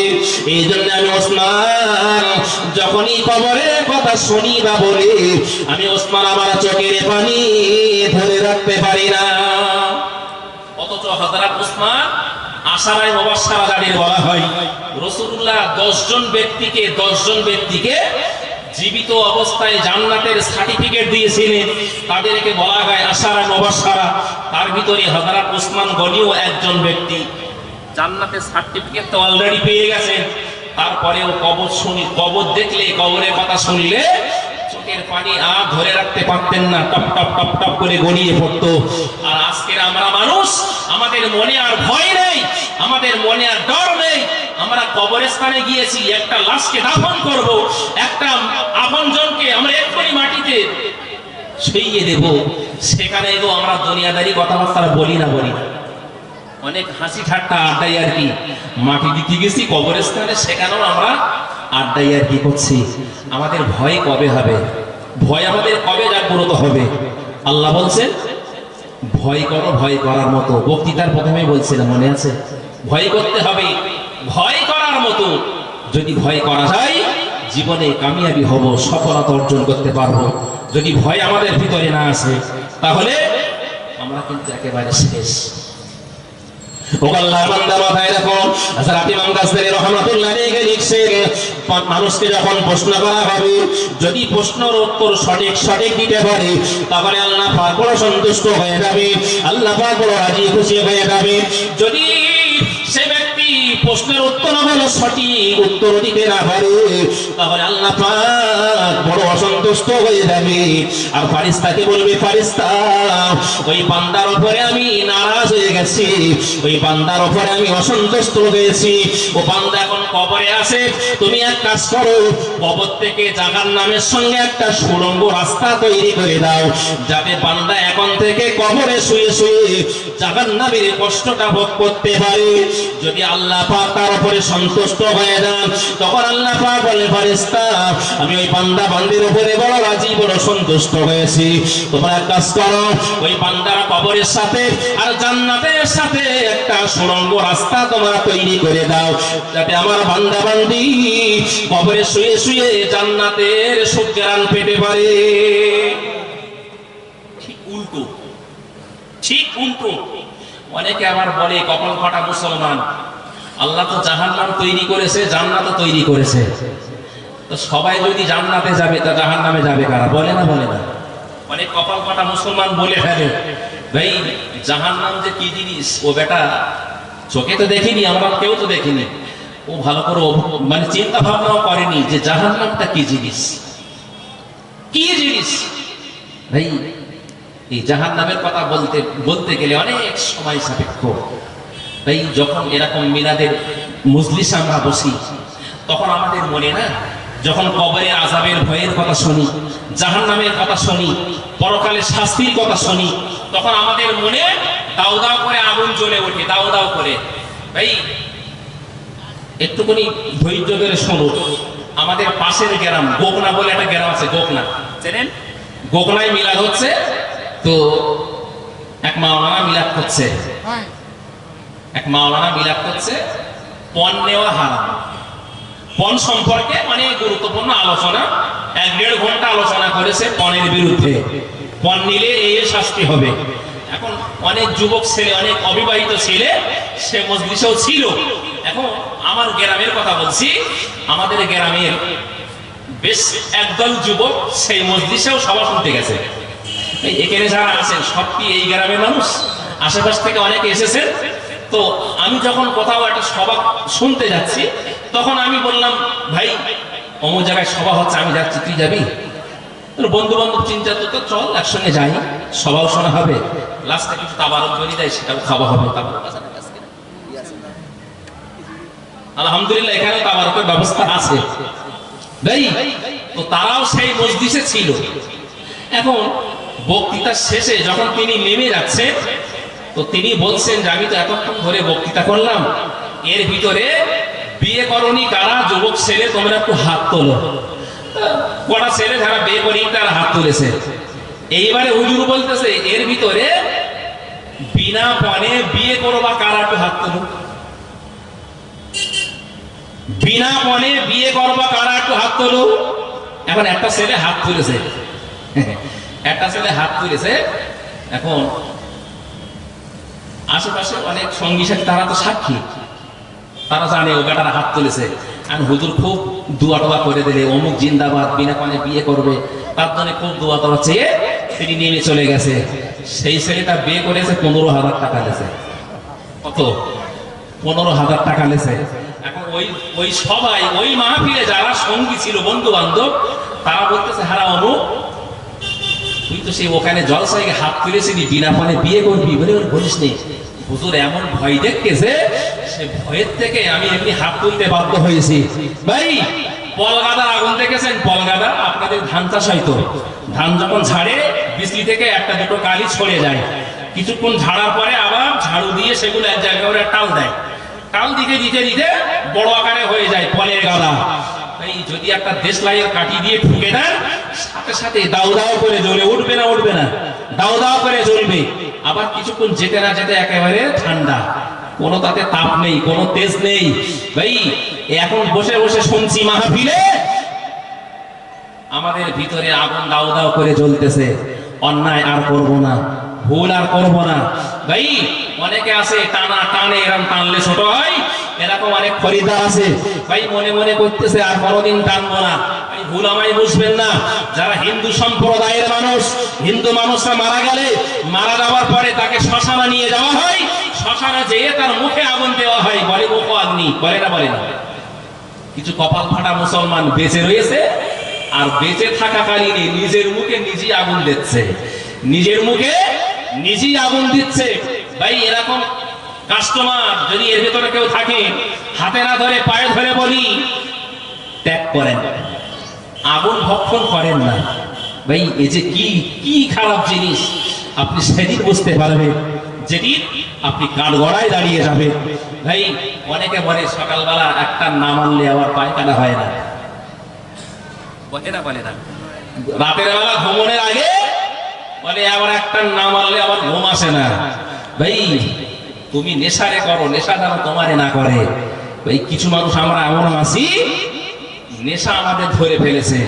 তাই এই নেশা জাতীয় দ্রব্য যাদের আমরা ব্যবহার করি, বিশেষ করে টানা জিনিস যারা আমরা ব্যবহার করি, খবরদার হাতে না ধরে পায়ে ধরে বলছি, ত্যাগ করে দেন, ওটা ত্যাগ করে দেন। আজ থেকে নিয়ত করেন, যতদিন বাঁচবো আমি আর এই খারাপ জিনিসটার ভক্ষণ করব না, মুখে আগুনটা দেব না। এই আল্লাহ পাকের যদি দয়া হয়, হয়তো আপনার বিগত দিনের অপরাধগুলো আল্লাহ পাক মাফ করে দেবেন। ভাই নামাজ পড়েছি, রোজা করেছি, হজ করেছি, যাকাত দিয়েছি, দান করেছি, অনেক ভালো ভালো কাজ করেছি, কিন্তু তারপরেও আল্লাহর দয়া যদি না হয় আমরা কিন্তু জান্নাত পাবো না। পাবো? আল্লাহর দয়া এটা সবথেকে বড় জিনিস। ভাই একজন বেশ্যা মহিলা যারা পতিতালয়ে থাকে, খারাপ কাজ করে, সারাটা জীবন খারাপ কাজ করে করে বেরিয়েছে। সে একদিন রাস্তা দিয়ে হেঁটে যাচ্ছে, যেতে যেতে যেতে যেতে দেখে একটা কুকুর তার জিভটা বেরিয়ে পড়েছে, পানি পিপাসা, আহা পানির পিপাসা লেগেছে, কিন্তু কুয়ার পানি অনেকটা নিচের দিকে নেমে গেছে। কুকুরটা পানি খাবে কিন্তু পাচ্ছে না, বারবার করে কুয়ার ভিতরের দিকে যায়, আবার উঠে, আবার ভিতরের দিকে যায়, আবারও চলে আসে। ও মহিলাটা আস্তে আস্তে ফলো করেছে, দেখেছে যে ওই কুকুরটা বারবার কুয়ার দিকে যাচ্ছে কেন, জিভটা বার হয়ে পড়েছে, আহা পানির পিপাসা, কি কষ্ট, পানির কষ্ট বড় কষ্ট ভাই। তখন সেই মহিলাটা আস্তে আস্তে গুটি গুটি পায়ে কুয়ার কাছে এসে দেখছে কুয়ার পানি তো অনেকটা নিচেই, কুকুরটা জিভ দিয়েও পানি পাচ্ছে না, এজন্য বারবার যাচ্ছে আর ফিরে আসছে, যাচ্ছে আর ফিরে আসছে। এই কষ্ট দেখে সে আর থাকতে পারেনি, সে পরেছিল মোজা, সেই মোজা একটা লম্বা দড়ি বেঁধেছে, দড়ি বেঁধে ওই মোজাটা পানিতে, কুয়ার পানিতে ফেলে দিয়েছে। কোন রকম পানি তুলে পিপাসাক্ত কুকুর সেই কুকুরটাকে খেতে দিল, কুকুরটাকে পানি দিল, কুকুরটা পানি পান করে তার জানটা ফরিয়ে সে আস্তে আস্তে চলে গেল। এই দৃশ্যটা আমার আল্লাহ পাক রব্বুল আলামিনের কাছে বড় ভালো লেগে গেছে, আল্লাহ পাক বড় সন্তুষ্ট হয়েছে। ওই ওসিলায় ওই মহিলাটার জীবনের গুনাহগুলো আল্লাহ মাফ করে দিলেন। একটু জোরে বলে সুবহানাল্লাহ। ভাই প্লেয়ার বল খেলছে, বল 16 দলের খেলা হচ্ছে, 8 দলের খেলা হচ্ছে, প্লেয়ার বল ওই দিক থেকে কাটিয়ে কাটিয়ে কাটিয়ে কাটিয়ে এমন সময় গোলকিপারের সামনে এসে গেছে, আর কোন প্লেয়ার সেখানে নেই, শুধু গোলকিপার আছে 3 কাটির মাঝখানে। এখন প্লেয়ার বল মেরে দিয়েছে, গোলকিপার ধরতে পারলো না। চারিদিকে যত দর্শক ছিল সবাই বলে উঠেছে গোল। বলে না ওদের কেউ বলতে বলেছে নাকি? কেউ বলতে বলেনি, অথচ গোল বলে চিৎকার করে উঠেছে। এই বাংলাদেশের শ্রোতারা না আলহামদুলিল্লাহ খুবই ফাস্ট, অ্যাডভান্স, ওরা বক্তাদেরকে পরিচালনা করে। ভাই আমি বাংলাদেশে গিয়েছি, আলহামদুলিল্লাহ আপনাদের দোয়া, আমার বাপ মা দোয়া, দাদাজি রোহানি দোয়া, আমার আল্লাহ পাকের দয়া, বাংলাদেশে ওয়াজ করতে গিয়েছি। ভাই তো খুলনায় গিয়েছি, সাতক্ষীরায় গিয়েছি, তো যখন জলসা করছি তো সুবহানাল্লাহ কথাই বলতে হবে কি না হবে আমাদের বলে দিতে হচ্ছে না, ওরা নিজের থেকেই বলছে, চিৎকার মেরে বলছে। ভাই কন্ট্রাক্টর আর ড্রাইভারের কাজ হলো গাড়ি চালানো, স্টিয়ারিং হাতে রাখা, আর বাস পরিচালনা করে কে? কন্ট্রাক্টর। মিস্ত্রি আর জোগাড়ে লেবার, মিস্ত্রি পরিচালনা করে কিন্তু লেবার। ভাই কন্ট্রাক্টর তার কাজ হলো বাসটাকে পরিচালনা করা, ড্রাইভারের কাজ স্টিয়ারিং ধরা, ও যেখানে দাঁড়াতে বলবে ও দাঁড়াতে হবে, চলতে বলবে ও চলতে হবে, চালাতে হবে। এই তো শ্রোতা যদি বক্তাগুলোকে পরিচালনা না করে কি হবে? ভাই খেলোয়াড়রা খেলে, পরিচালনা করে কেনা? রেফারি, তাই না? রেফারি পরিচালনা করে, খেলোয়াড়রা তাদের কাজ হলো খেলা করা। এই জন্যে একটু সুবহানাল্লাহ কোথায় বলতে হবে, আলহামদুলিল্লাহ একটু জোরে জোরে বলবে। ভাই শয়তান তফাৎ হয়ে যাবে, শয়তান আমাদের ভিতরে আমার মনে হয় কিছুটা জায়গা দখল করে বসে আছে। শয়তান তাড়াতে গেলে একটু জোরে আওয়াজ দিয়ে তাকবীর দিতে হবে, নারায়ে তাকবীর, একটু আস্তে বলেন নারায়ে তাকবীর। ভাই আল্লাহু আকবার মানে আল্লাহ মহান, আল্লাহ বড়, আল্লাহ মহান, আল্লাহ বড়। এই কথা বলতে আমাদের এত কার্পণ্যতা কিসের? আমরা কেন কৃপণতা করব? ভাই আর কিছুদিন গেলেই তো ইলেকশন শুরু হয়ে যাবে 2021, এবারে খেলা নাকি হবে, বলতেছে খেলা হবে, এ বলতেছে আমায় দেখ, ও বলতে আমায় দেখ। ভাই একে অপরের নামে গিল্লা গিবো যে যত পারো সব বলে বলে বেড়াও। ভাই এখন আমার নেতা এসেছে আমার গ্রামে, আমার নেতা দূরের দিকে আছে, আমি এখান থেকে তাকবীর দিচ্ছি অমুক সাহেব জিন্দাবাদ, নেতা মনে করতেছে আমার ওই মনিরুজ্জামান 1 নম্বর ভক্ত, কারণ ওর গলার আওয়াজটা আমি সব থেকে বেশি শুনতে পাচ্ছি। আর আমি মনে মনে করতেছি আমার নেতা যদি আমার গলা শুনতে পেয়ে আমার উপর একবার সন্তুষ্ট হয়, মানে কলমের কালি একবার ডলে দেবে, অনেকটা মাল আমি পেয়ে যাব, আমার আর অতটা কষ্ট থাকবে না। তাই এ তো ক্ষণেকের জন্য নেতা, আর আমার তাম পৃথিবীর যিনি মালিক, হায়াতের মালিক, মৌতের মালিক, রুটি রুজির মালিক, যিনি সবকিছুর মালিক, সেই আল্লাহর নামে আমরা তাকবীর ধ্বনি দেব। আমাদের এত কার্পণ্যতা কিসের? আমরা মুসলমান মনে মনে প্রত্যেকটি সামনের দিন তো লাগতে হবে। এখন যদি সব আওয়াজ যদি বার করে দেই, শেষ করে ফেলি, তাহলে সেদিন তো আর কিছু বলা যাবে না। এটা যদি মনে থাকে তাহলে আর আওয়াজ দিতে হবে না। ভাই, এর ভিতরে যারা বিবাহিত, তারা শুধু তাকবীর দেবেন, যারা অবিবাহিত তারা তাকবীর দেবেন না। যারা বিবাহিত মুরব্বী মানুষ আছে, অনেক ভাই আছে নওজোয়ান, অনেকে বিয়ে শাদী করেছে, যারা বিয়ে করেছে আমি তাদের থেকে শুধু আওয়াজটা শুনতে চাই। যারা বিয়ে করেনি তারা যেন আওয়াজ না দেয়, যারা বিয়ে করেছে তারা একটু আওয়াজ দেবেন, নারাই তাকবীর। আলহামদুলিল্লাহ। যারা বিয়ে করেনি এবারে তাদের আওয়াজটা শুনবো। এখন বুড়োরা যেতে না নচাংড়ার দল যেতে, একটু দেখা যাক। এই নওজোয়ান যেদিকে যায় সেদিকে পাল্লাটা ভারী হয়ে যায়। ভাই বাবাজি, তো আমি নওজোয়ান তরুণ যারা বিয়ে করেনি তাদের থেকে একটু আওয়াজটা শুনতে চাই, একটু তাকবীর দাও তো, নারাই তাকবীর। তার মানে বিয়ে করেনি এরকম কদ্দের কম আছে, মানে নাকি কম আছে? বুঝতেই পারছি না। যাই বা হোক, এবারে যারা বিয়ে শাদী করেছেন, যারা বিয়ে করেননি, নওজোয়ান তরুণ বুড়ো বাবাজি ভাই যারা আছেন, বন্ধু সবাই একসাথে আওয়াজ তোলেন, নারাই তাকবীর, নারাই তাকবীর। আর ভাড়া জামে মসজিদের উন্নতি কল্পে বাৎসরিক মহান ইসালে সওয়াব, আর ভাড়া মসজিদের উন্নতি কল্পে বাৎসরিক মহান ইসালে সওয়াব, নারাই তাকবীর। মহব্বতে দরুদ আল্লাহুম্মা সাল্লি আলা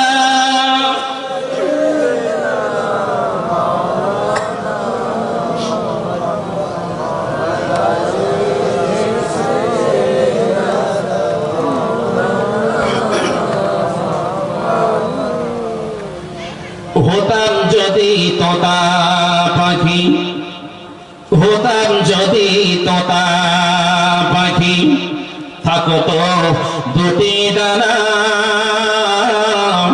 পেরিয়ে সাগর উড়ে যাইতাম সোনার মদিনা। ও দরিয়া শুকিয়ে যা রে, ও দরিয়া শুকিয়ে যা রে, মদিনাতে যাই পার হওয়ার পয়সা যে আমার কাছে নাই।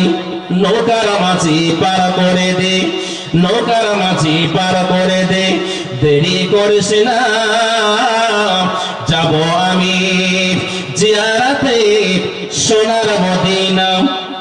বহু হাজি চলে গেল, বহু হাজি চলে গেল আমার সম্মুখ দিয়া,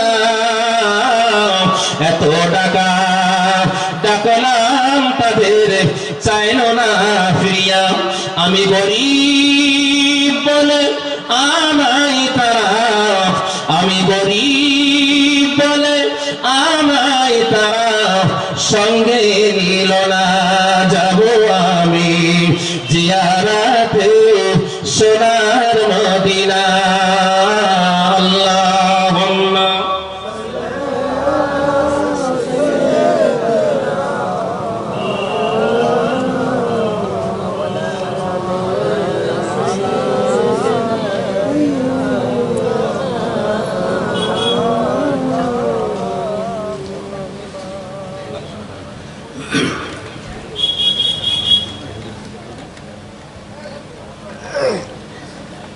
ভাই, যে কথা বলতে বলতে আমি আবার কিছুটা অন্যদিকে চলে এসেছি। হযরত ইমাম গাজ্জালীর কথা বলছিলাম না? ও আল্লাহর বান্দা বলেন, এখন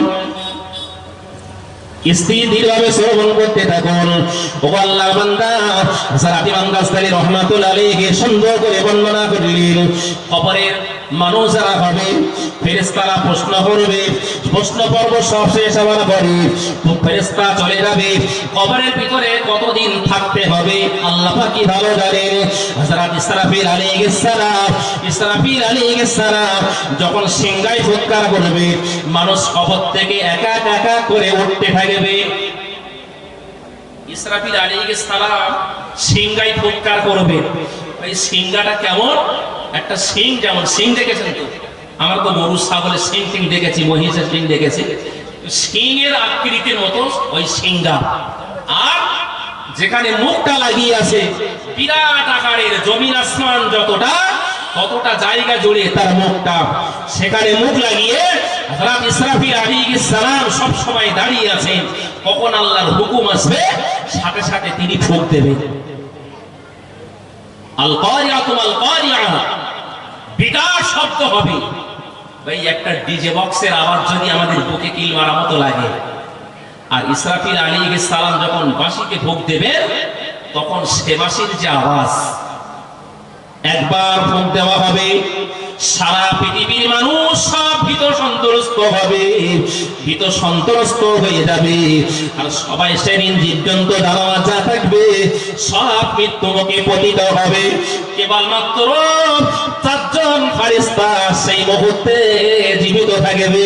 একজন হযরত জিবরিল আলাইহিস সালাম, হযরত মিকাইল আলাইহিস সালাম, হযরত ইসরাফিল আলাইহিস সালাম আর হযরত আজরাইল আলাইহিস সালাম। এই 4 জন ফেরেশতা ছাড়া সব জীবজন্তু জানোয়ার মানুষ যা কিছু আছে সব মৃত্যু বরণ করবে। এই অবস্থায় তারা থাকবে এক এক করে 1 বছর 2 বছর নয়, দীর্ঘ 40 বছর পার হয়ে যাবে। দীর্ঘ 40 বছর পার হওয়ার পরে আল্লাহ পাক রব্বুল আলামিন ফেরেশতা ইসরাফিল আলাইহিস সালামকে আবার জিন্দা করবেন। এই 4 জন বেঁচে থাকবেন। এবারে আজরাইল আলাইহিস সালামকে বলা হবে এক এক করে সবার জান কবজ করো। হযরত ইসরাফিল আলাইহিস সালামের জান কবজ করা হবে, মিকাইল আলাইহিস সালামের জান কবজ করা হবে, জিবরিল আলাইহিস সালামের জান কবজ করা হবে। আর কেউ বাকি নাই। এবারে আল্লাহ বলবে, আজরাইল এতদিন ধরে তুমি তো সবার জান কবজ করেছো, এখন তুমি তোমার জানটাও কবজ করে নাও। আল্লাহ পাক যখন বলবে, আজরাইল আলাইহিস সালাম বলবেন, আল্লাহ জান কবজ করলে যে কি কষ্ট সেটা তো সবথেকে ভালো খবর আমি রাখি। অতএব আমি কি করে আমার নিজের জানটা বার করতে পারি? আল্লাহর হুকুমে আজরাইল আলাইহিস সালাম তিনি মৃত্যু বরণ করবেন। সবাই মারা যাবে, কেউ আর বেঁচে থাকবে না। এমন অবস্থায় 40 বছর পার হয়ে যাবে। 40 বছর পরে আমার আল্লাহ পাক রব্বুল আলামিন ফেরেশতা ইসরাফিল আলাইহিস সালামকে আবার জিন্দা করবেন। 40 বছর পরে ফেরেশতা ইসরাফিল আলাইহিস সালামকে আল্লাহ পাক আবার জিন্দা করবেন, জীবিত করবেন। এবারে বলবে, তুমি আবার দ্বিতীয়বার সিংগাই ফুৎকার করো। দ্বিতীয়বার ফুৎকার করা হবে। মানুষ কবরের ভিতর থেকে একা করে সবাই উঠতে থাকবে, হাসরের ময়দানে জড়ো হয়ে যাবে। প্রিয় নবী সাল্লাল্লাহু আলাইহি ওয়াসাল্লাম সাহাবীদেরকে লক্ষ্য করে বললেন, বাবা সাহাবীরা, হযরত ইসরাফিল যখন দ্বিতীয়বার সিংহায় ফুঁক দেবেন কবর থেকে মানুষ উঠতে থাকবে, হাসরের ময়দানের দিকে যাবে। দেখা যাবে একদল মানুষ তারা খোড়া অবস্থায় খোড়াতে খোড়াতে খোড়াতে খোড়াতে তারা হাসরের ময়দানের দিকে যায়। একদল মানুষকে দেখা যাবে দু চোখে তারা বন্ধ, একদল মানুষকে দেখা যাবে তাদের হাতটা এমনি করে ধুলো। বিভিন্ন রকম মানুষকে সেদিন দেখা যাবে। চারিদিকে মানুষ এক জায়গায় হবে, সেটাই হচ্ছে হাসরের মাঠ। ও আল্লাহর বান্দা, মাথায় রাখুন, হাসরের মাঠে তাম পৃথিবীর মানুষ সবাই সেদিন এক জায়গায় থাকবে। প্রিয় নবী সাল্লাল্লাহু আলাইহি ওয়াসাল্লাম 1 তারিখে আম্মা আয়েশা সিদ্দিকা রাদিয়াল্লাহু তাআলা আনহাকে লক্ষ্য করে বলেছিলেন, এ আয়েশা তো নবমায়েরা, তাম পৃথিবীর মানুষ সেদিন হাসরের ময়দানে এক জায়গায় থাকবে। বেটা ছেলে মেয়ে ছেলে পাশাপাশি পাশাপাশি সবাই দাঁড়িয়ে যাবে, পাশাপাশি পাশাপাশি সবাই দাঁড়িয়ে যাবে, কিন্তু কারোর পরনে কোনো কাপড় থাকবে না। প্রত্যেকেই উলঙ্গ আর উলঙ্গনী অবস্থায় হাসরের ময়দানে পাশাপাশি হবে। রাসূলুল্লাহ যখন এই কথাটা বললেন, আম্মা জান আয়েশা সিদ্দিকা রাদিয়াল্লাহু তাআলা আনহা বললেন, ইয়া রাসূলুল্লাহ হাবিবাল্লাহ, ইয়া রাসূলুল্লাহ হাবিবাল্লাহ, বড় লজ্জার কথা, বড় শরমের কথা, বেটা ছেলে মেয়ে ছেলে এক জায়গায় পাশাপাশি দাঁড়িয়ে থাকবে হাসরের ময়দানে, বড় লজ্জার কথা, কারণ কারোর পরনে কোনো পোশাক থাকবে না। এই কথা শোনার পরে রাসূল আমার বললেন, আয়েশা তুমি চিন্তা করো না, চিন্তা করো না, হাসরের ময়দান এমন একটা জায়গা হবে পাশাপাশি মানুষ দাঁড়িয়ে থাকবে, কিন্তু একে অপরের দিকে তাকাবে তাকাবে, এই এতটুকু সবাই তার দেওয়া হবে না। তাম পৃথিবীর মানুষ সবাই এক জায়গায় হবে, কারোর পরনে কোনো পোশাক থাকবে না, উলঙ্গ আর উলঙ্গিনী অবস্থায় তারা হাসরের ময়দানে থাকবে। প্রত্যেকের নজর থাকবে উপরের দিকে, ঊর্ধ্বগামী আকাশের দিকে প্রত্যেকের নজর থাকবে। ও বাবা জিরা ভাইরা, হাসরবাসী প্রত্যেকেই উপরের দিকে তাকিয়ে তাকিয়ে দেখবে যেন উড়ে উড়ে সাদা সাদা উড়ে উড়ে বেড়ায়। ও বাবা জিরা ভাইরা, ছোট ছোট কাগজের টুকরা পড়ে আছে আমাদের সামনে। যদি এক্ষুনি ঝোড়ো হাওয়া শুরু হয়ে যায়, জোরে জোরে বাতাস শুরু হয়ে যায়, এই সমস্ত কাগজগুলো থাকবে না, আবার আকাশে উঠতে থাকবে, উড়বে। ঝড় থেমে গেলে আবার নিচে পড়ে যাবে। হাসরবাসী সবাই দেখছে কি যেন উঠছে, আবার কিছুক্ষণ পরে আস্তে আস্তে ওই জিনিসগুলো সব মাটিতে যখন পড়ে গেছে, নিচে যখন পড়ে গেছে, প্রত্যেকেই দেখছে ওগুলো তো একটা করে কাগজের টুকরা। ওরে কাগজে কিছু কিছু লেখা তারা চোখে দেখতে পাচ্ছে। ওই জিনিসগুলো আমার আপনার জীবনের আমলনামা। জীবনের শুরু থেকে মৃত্যুর আগ পর্যন্ত আমরা কতটা ভালো কাজ করেছি, খারাপ কাজ করেছি, কতটা খারাপ কথা ভালো কথা বলা বলি করেছি, ওতে পরপর পরপর সব সুন্দর করে গোছানো লেখানো আছে, গোছানো লেখা আছে। ওটা হচ্ছে আমাদের আমলনামা। পীরে নবী বললেন, হাসরের মাঠে যে বান্দা আমলনামা সামনে থেকে ডান হাতে দেওয়া হবে, কপাল ভালো, নসিব তার ভালো। যে বান্দার পিছন দিক দিয়ে ঘুরে বাম হাতে আমলনামা দেওয়া হবে, তার কপাল বড় ফাটা, নসিব বড় মন্দ তার। এখন ওই কাগজগুলো যখন পড়েছে নিচে, সবাই লক্ষ্য করছে যে ওগুলো তো কাগজ, ওগুলো কাগজ, তাতে কিছু লেখা আছে। আল্লাহ পাক বলবেন, ফেরেশতারা আমার যে সমস্ত বান্দা বান্দিরা দাঁড়িয়ে আছে, আর একটা করে কাগজ রয়েছে আমলনামা, ওই আমলনামাগুলো তাদের একটা করে তুলে দিতে বলো। আল্লাহর বান্দা বান্দিরা তারা তাদের ডান হাতটা বাড়িয়ে দেবে, কারণ আমরা যখন কিছু নিতে চাই, নেওয়ার সময় আমরা তো ডান হাতটা বাড়াই। অনেক বেয়াদব মার্কা কিছু আছে, তারা নেওয়ার সময় বাম হাতটা মাঝে মধ্যে বাড়িয়ে দেয় না, দেয় না। কিছু বেয়াদব আছে, তারা বাম হাতটা বাড়িয়ে দেয়, জি মাঝে মধ্যে, কিন্তু আমরা বেশিরভাগ ডান হাত আগে বাড়াই কিছু লেবো। ফেরেশতারা বলবেন, এ বান্দা বান্দি, তোমরা একটা করে কাগজ তুলে নাও। সবাই ডান হাতটা বাড়িয়ে দেবে, কিন্তু যারা নাফরমান হবে, যারা গুনাহগার পাপী তাপী হবে, তাদের হাতে ডান হাতে আমলনামা উঠবে না। যারা ইমানদার আল্লাহওয়ালা হবে, নেককার হবে, তারা ডান হাত বাড়ানোর সাথে সাথেই ওই কাপড়, ওই কাগজটা অটোমেটিক্যালি তাদের হাতে চলে আসবে। কিন্তু যারা নাফরমান হবে, যারা গুনাহগার পাপী তাপী হবে, তারাও ডান হাত বাড়িয়ে দেবে, কিন্তু না, ওই কাগজটা অটোমেটিক্যালি পিছন দিক দিয়ে ঘুরে, আর সে মানুষটা সোজা স্থির দাঁড়িয়ে থাকবে, আর তার বাম হাতটাও পিছন দিক দিয়ে ঘুরে যাবে। কাগজটা পিছনের দিক দিয়ে ঘুরতে ঘুরতে তারা বাম হাতে উঠে যাবে। প্রত্যেকেই যখন একটা করে কাগজ হাতে পেয়ে যাবে, এমন সময় আল্লাহ পাক বলবেন, ইকরা কিতাবাক কাফা বিনাফসিকা আল-ইয়াওমা আলাইকা হাসিবা। এ আমার বান্দা বান্দিরে, তোমাদের হাতে একটা করে কাগজ, ওই কাগজগুলো তোমরা এবারে পড়া শুরু করে দাও। কাগজগুলো পড়া শুরু করো, বান্দা বান্দি পড়া শুরু করবে। ভালোগুলো পড়বে, খারাপগুলো পড়বে। তার ভিতরে কিছু মানুষ তারা এবারে আল্লাহর কাছে অভিযোগ করবে, আল্লাহ, আমি জীবনে এই খারাপ কাজ করতেই পারি না, এই জঘন্য পাপ আমার দ্বারা কোনোদিন সম্ভব হয়নি, আমি করিনি। এতে লেখা আছে, বাড়তি করে আপনার ফেরেশতারা লিখেছেন, নাউজুবিল্লাহ। ভাই, দুই কাঁধে দুই ফেরেশতা আমরা শুনেছি, কিরামান কাতিবিন ইয়ালামুনা মা তাফআলুন। যারা সম্মানীয় লেখক দ্বয় সব সময় তো খাতা কলম নিয়ে রেডি আছে। মানুষ যখন কোন ভালো কাজ করার নিয়ত করে, ভালো কাজ করার নিয়ত করে, সাথে সাথে যিনি নেকি লেখার দায়িত্বে আছেন, তিনি সাথে সাথে বান্দার নামে আমলে নেকি লিখতে থাকেন। নিয়ত করলেন, এখনো ভালো কাজটা আপনি করেননি, শুধুমাত্র মনে মনে নিয়ত করেছেন ভালো কাজটা করবে, যিনি নেকি লেখার দায়িত্বে আছেন সাথে সাথে নেকি লিখতে থাকেন। আর যদি আপনি খারাপ কাজ করার নিয়ত করেন, ওই ফারিস্তা গোনা লিখতে যায়, কিন্তু এধারে ফারিস্তা বাধা দেয়, ভাই দাঁড়া দাঁড়া, কেন তুই গোনাটা লিখছিস? ও তো এখনো পাপটা করেনি, করবে বলে মনে করেছে, এখনো তো পাপটা করেনি, একটুখানি সময় দেওয়া হোক, একটুখানি ধৈর্য ধরা হোক, দেখা যাক ওই বান্দাটা ওই কাজ থেকে ফিরে আসে কিনা, ওই বান্দিটা ওই খারাপ কাজ থেকে দূরে সরে থাকে কিনা।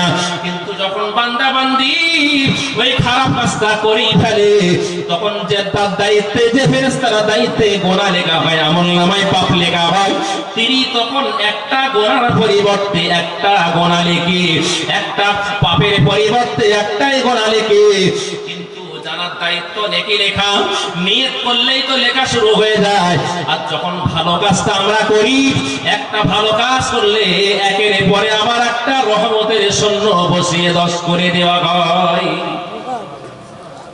ভালো কাজ করলে 10টা নেকি, আর খারাপ করলে একটা। ভাই আমরা নেকি কতটা কামাই করেছি, ভালো কাজ কতটা করেছি, খারাপ কাজ করেছি, মোটামুটি যদি আমরা একটু ব্যাকে যাই পাবো না? আমরা প্রত্যেকেই যদি চোখটা বন্ধ করে আমরা একটু ব্যাকে চলে যাই, বিগত দিনে চলে যাই, যে দিনটা আমরা পার করে ফেলেছি সেই দিকে যদি চলে যাই, আমরা কিন্তু মনে করতে পারবো, কম বেশি আমাদের মনে হবে যে আমি এই খারাপ কাজগুলো করেছি। সেদিন একদল মানুষ তারা আমলনামা পড়ার পরে তারা সেদিন অস্বীকার করবে, আল্লাহ আমার জীবনে এত জঘন্য পাপ আমি তো কখনোই করতে পারি না। আপনারা দায়িত্ব প্রাপ্ত ফারিস্তারা নিশ্চয়ই মনে হয় বেশি করে লিখেছে, নাউজুবিল্লাহ। ওদের গলায় একটা করে মাদুলি ঝুলছিল, আমি যে বলছিলাম মনে আছে আপনাদের? আলহামদুলিল্লাহ। আল্লাহ বলবে ফারিস্তা, ওই সমস্ত বান্দা বান্দি যারা অভিযোগ করছে, ওদের গলায় দেখো একটা করে মাদুলি ঝুলছে, ওদের গলায় মাদুলি, কিন্তু ওদের মনে নাই, সব ভুলে গেছে, ওদের স্মরণে নাই, বেস্মরণ হয়ে গেছে। ফারিস্তারা বলছে, ও আল্লাহর বান্দা, তোমার গলায় মাদুলি ঝুলছে, ওই মাদুলিটা খুলে তুমি একটু পড়তে থাকো। মাদুলিটি খুলে বড় করে পড়তে শুরু করেছে।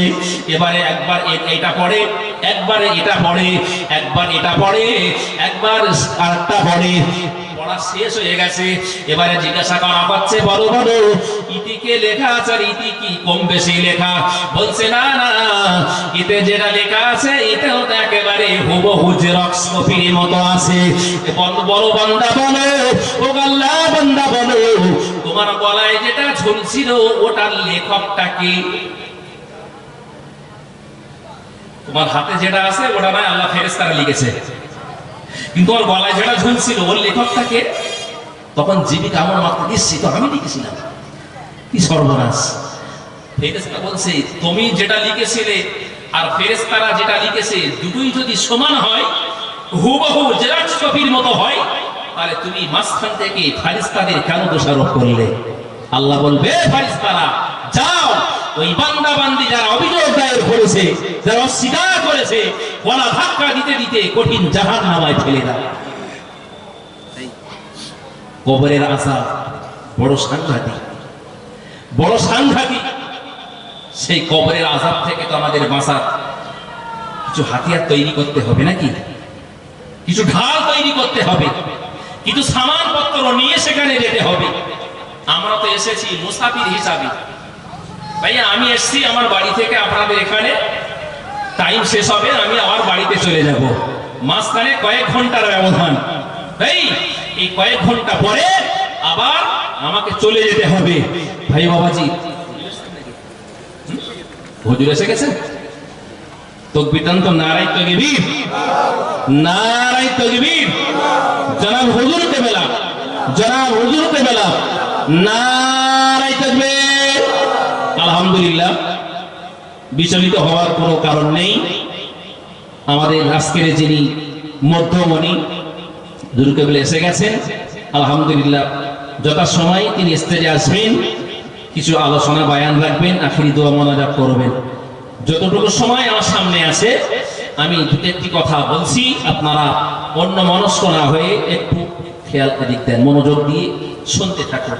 ভাই যে কথা বলছিলাম, যে কথা বলতে বলতে আমি এত দূর চলে এসেছি যে কবরের আযাব সামনে আমরা শুনছি, মরার পরে এই হবে সেই হবে, আমরা এখন শুনছি তো। তাই মরণের পরে যখন আমাদের দেহটাকে, আমাদের লাশটাকে কবরে রাখা হবে, সেখানে যাতে আমরা শান্তিতে থাকতে পারি, আমাদের সেই চেষ্টা করতে হবে এখন থেকে। একটু তাকবীরটা, নারায়ে তাকবীর, জোরে বলেন না নারায়ে তাকবীর। জনাব হুজুর কিবলা, জনাব হুজুর কিবলা, নারায়ে তাকবীর। ভাই যারা আশেপাশে আছেন, রাস্তার উপরে ঘোরাফেরা করছেন, সকলের কাছে নিবেদন করছি, ভাই সকলে মাহফিলে চলে আসুন। হুজুর এসে গেছেন, আলোচনা করবেন, আখিরি দোয়া মোনাজাত করবেন। যতটুকু বলেছি ভাষাগত ত্রুটি ক্ষমা করেন। আমি